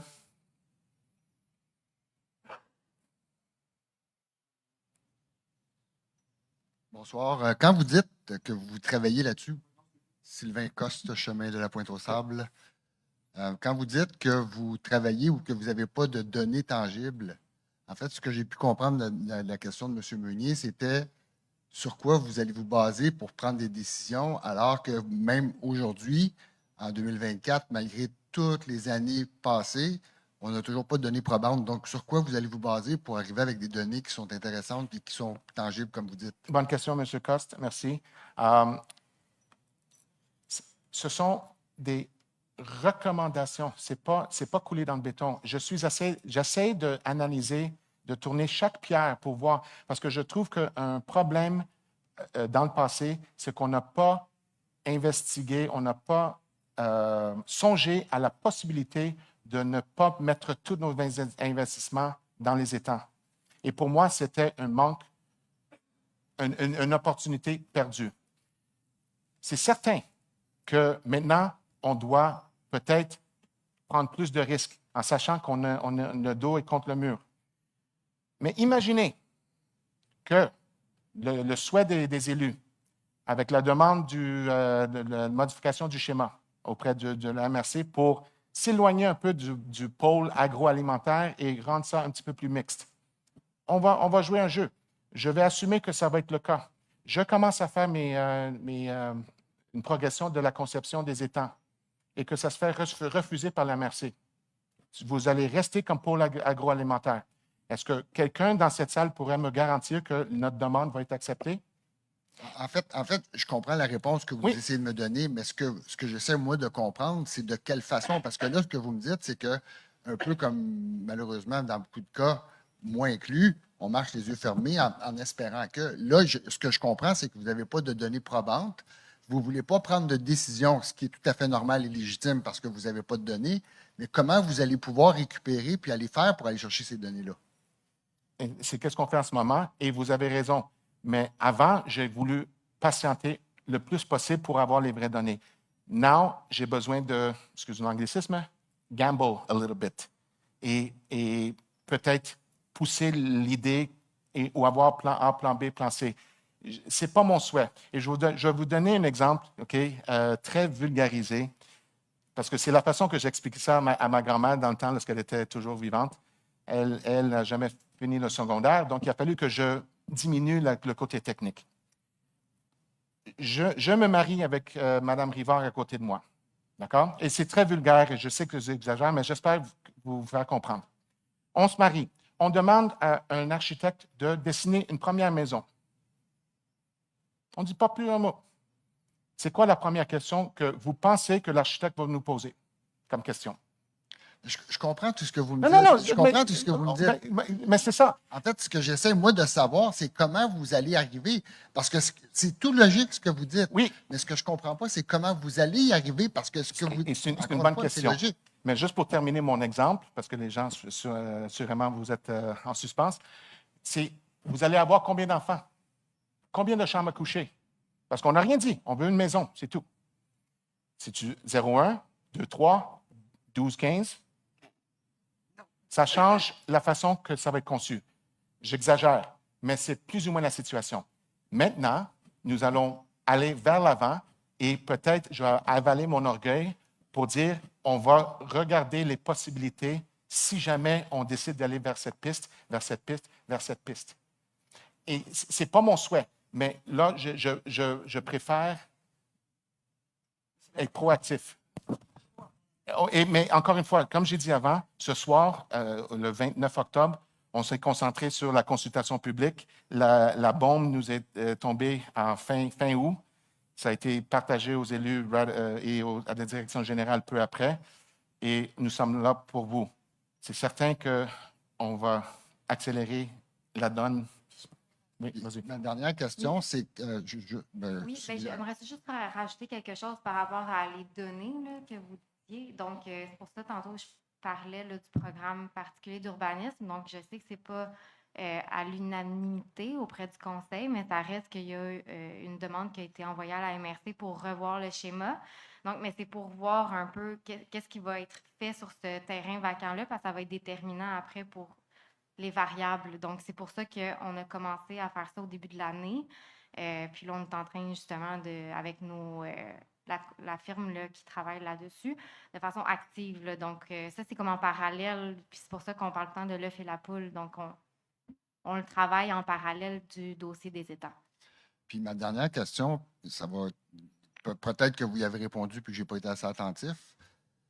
Il me semble que depuis que j'habite Rigaud, ça a toujours été l'histoire des égouts ou des débits d'eau par rapport aux étangs, tout ça. Comment ça se fait qu'en le 29 octobre 2024, on n'ait toujours pas encore de données sur la vision où c'est qu'on va aller dans notre développement économique, alors qu'on sait depuis des années qu'éventuellement, on allait frapper le mur. Ce qu'on a fait, c'est qu'on n'a pas, pour toutes les raisons du monde qui sont toutes aussi bonnes les unes que les autres, on n'a pas pris de mesures pour aller au-devant de ce qui s'en venait. Puis ce soir, le 29 octobre, une fois qu'on a eu la claque en pleine face, on se ramasse avec un problème méga puis majeur. C'est pas petit. Là. Ça veut dire qu'il n'y a aucun développement économique pour les prochaines années à Rigaud. C'est majeur. Là.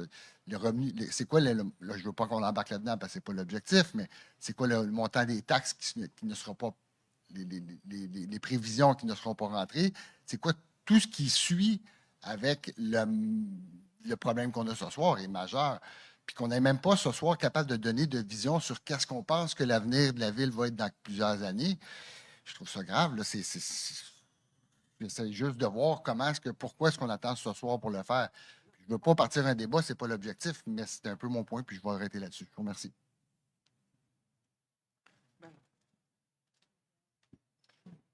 Samuel Mainville, désolé, une dernière question. En pensant que ça peut prendre 2-3 ans faire la rénovation des étangs. On est dans le périmètre urbain.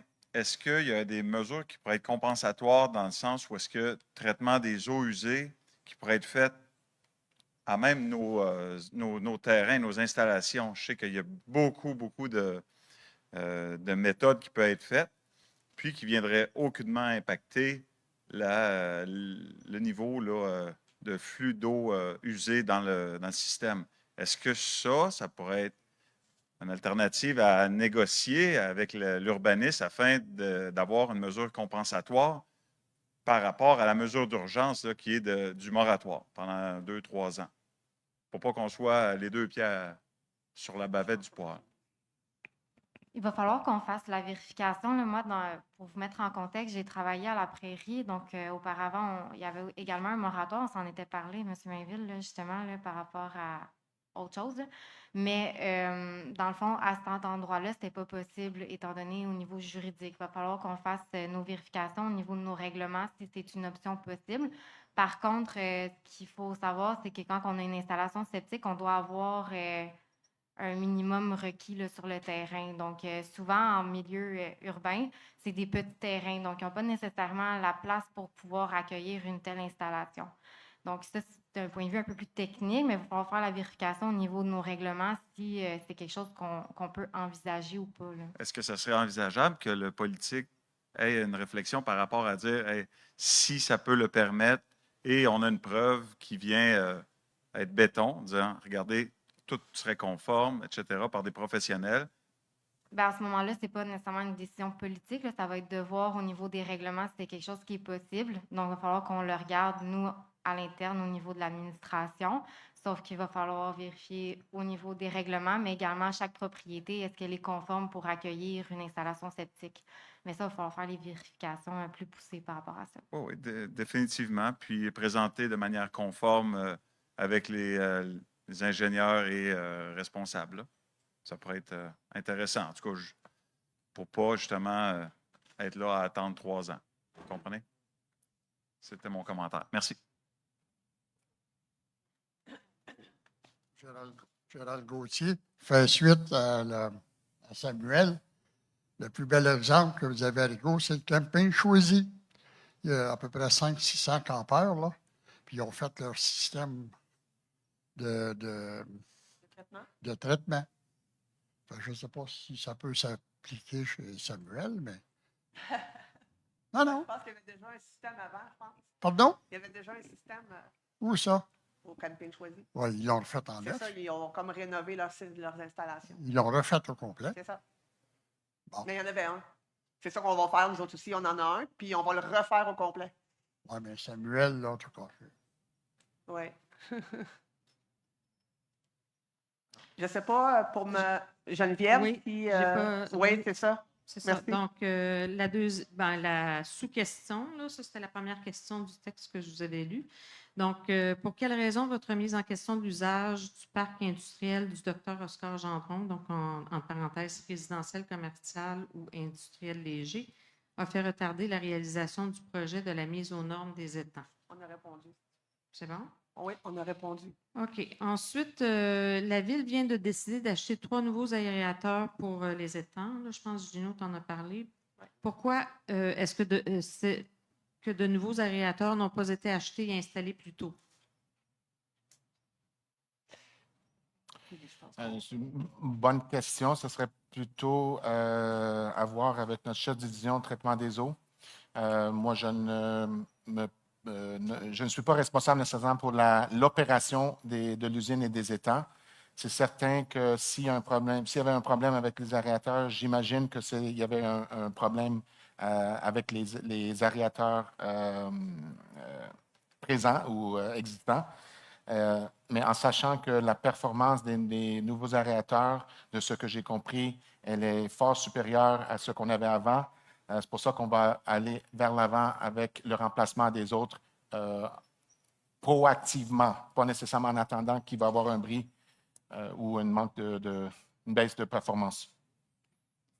Dans chacun des étangs, la fréquence de vidange des poux devrait être fixée particulièrement en fonction du volume d'éboues accumulé. Le volume d'éboues dans les étangs se mesure généralement avec sonore, qui permet de connaître l'accumulation d'éboues dans chacun des étangs, et la vidange devrait être réalisée lorsque le volume d'éboues se situe près de 15 du volume utile des étangs.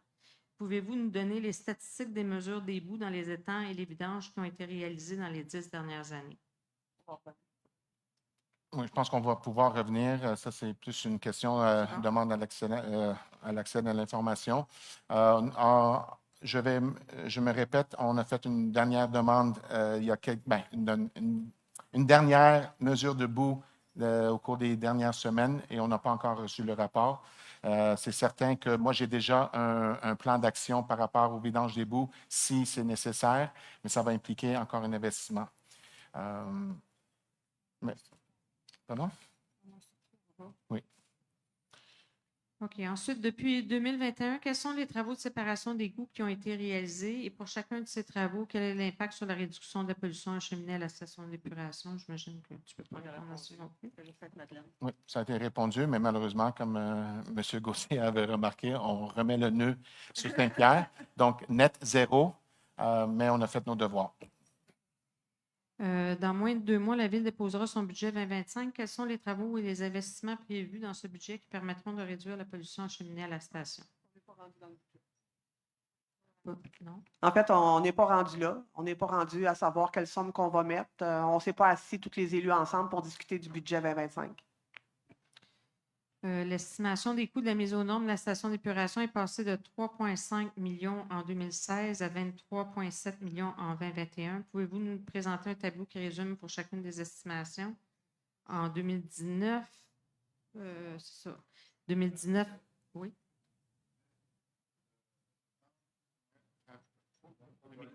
Oui. Allô? OK.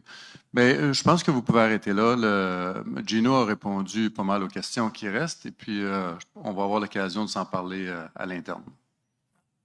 Avec plaisir. Est-ce que ça fait le tour? Avez-vous des questions? Oui, c'est tout. Est-ce qu'il y avait des questions sur les réseaux sociaux?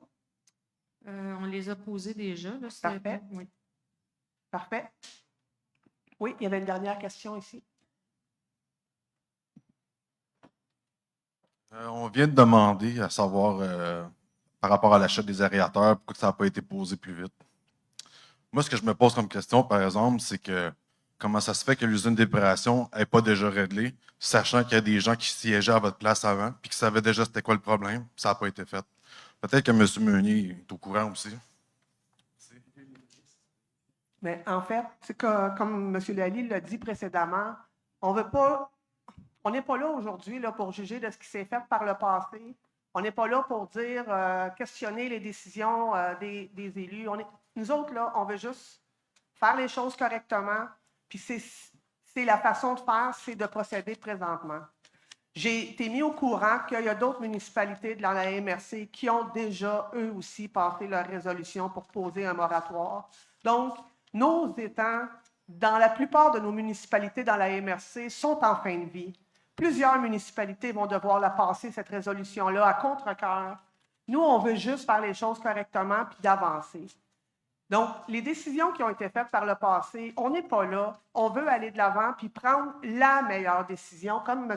Lally l'a dit tantôt, est-ce qu'on va séparer le problème en deux? Est-ce qu'on va mettre une station de l'autre côté? Il faut qu'on prenne la meilleure décision pour les citoyens, puis c'est là qu'on veut aller. Puis pour faire ça, bien, on ne peut pas faire ça à la va-vite, puis on ne peut surtout pas faire ça avec du lobby qui viennent nous voir, qui nous envoie des courriels ou qui nous pousse dans le dos pour avancer puis faire des choses. Donc, c'est important que nos décisions soient prises avec les données qu'on a, avec les informations qu'on a, puis je pense que on pose le bon geste aujourd'hui en allant de l'avant avec ce moratoire-là, justement parce que ça fait des années qu'on le sait qu'on était dû. Donc, c'est plate, c'est pas le fun pour beaucoup de personnes, mais je pense que tout le monde était au courant qu'il fallait qu'on le fasse rapidement. Donc, on ne reviendra pas sur le passé, nous, on veut regarder en avant, puis c'est ça qu'on fait, dans le fond. Donc, sur ce, ben, je vous souhaite, je vous dis merci de vos questions, de votre présence. Gênez-vous pas si jamais il y a d'autres choses qui vous viennent de communiquer avec Maude Patoine. Son adresse courriel est sur le site Internet. Vous pouvez aussi communiquer avec M. Lally ou s'il y a des questions autres. Mais on va faire les choses, en tout cas, le plus rapidement qu'on peut, dans la mesure. Donc, merci et bonne soirée tout le monde. Merci.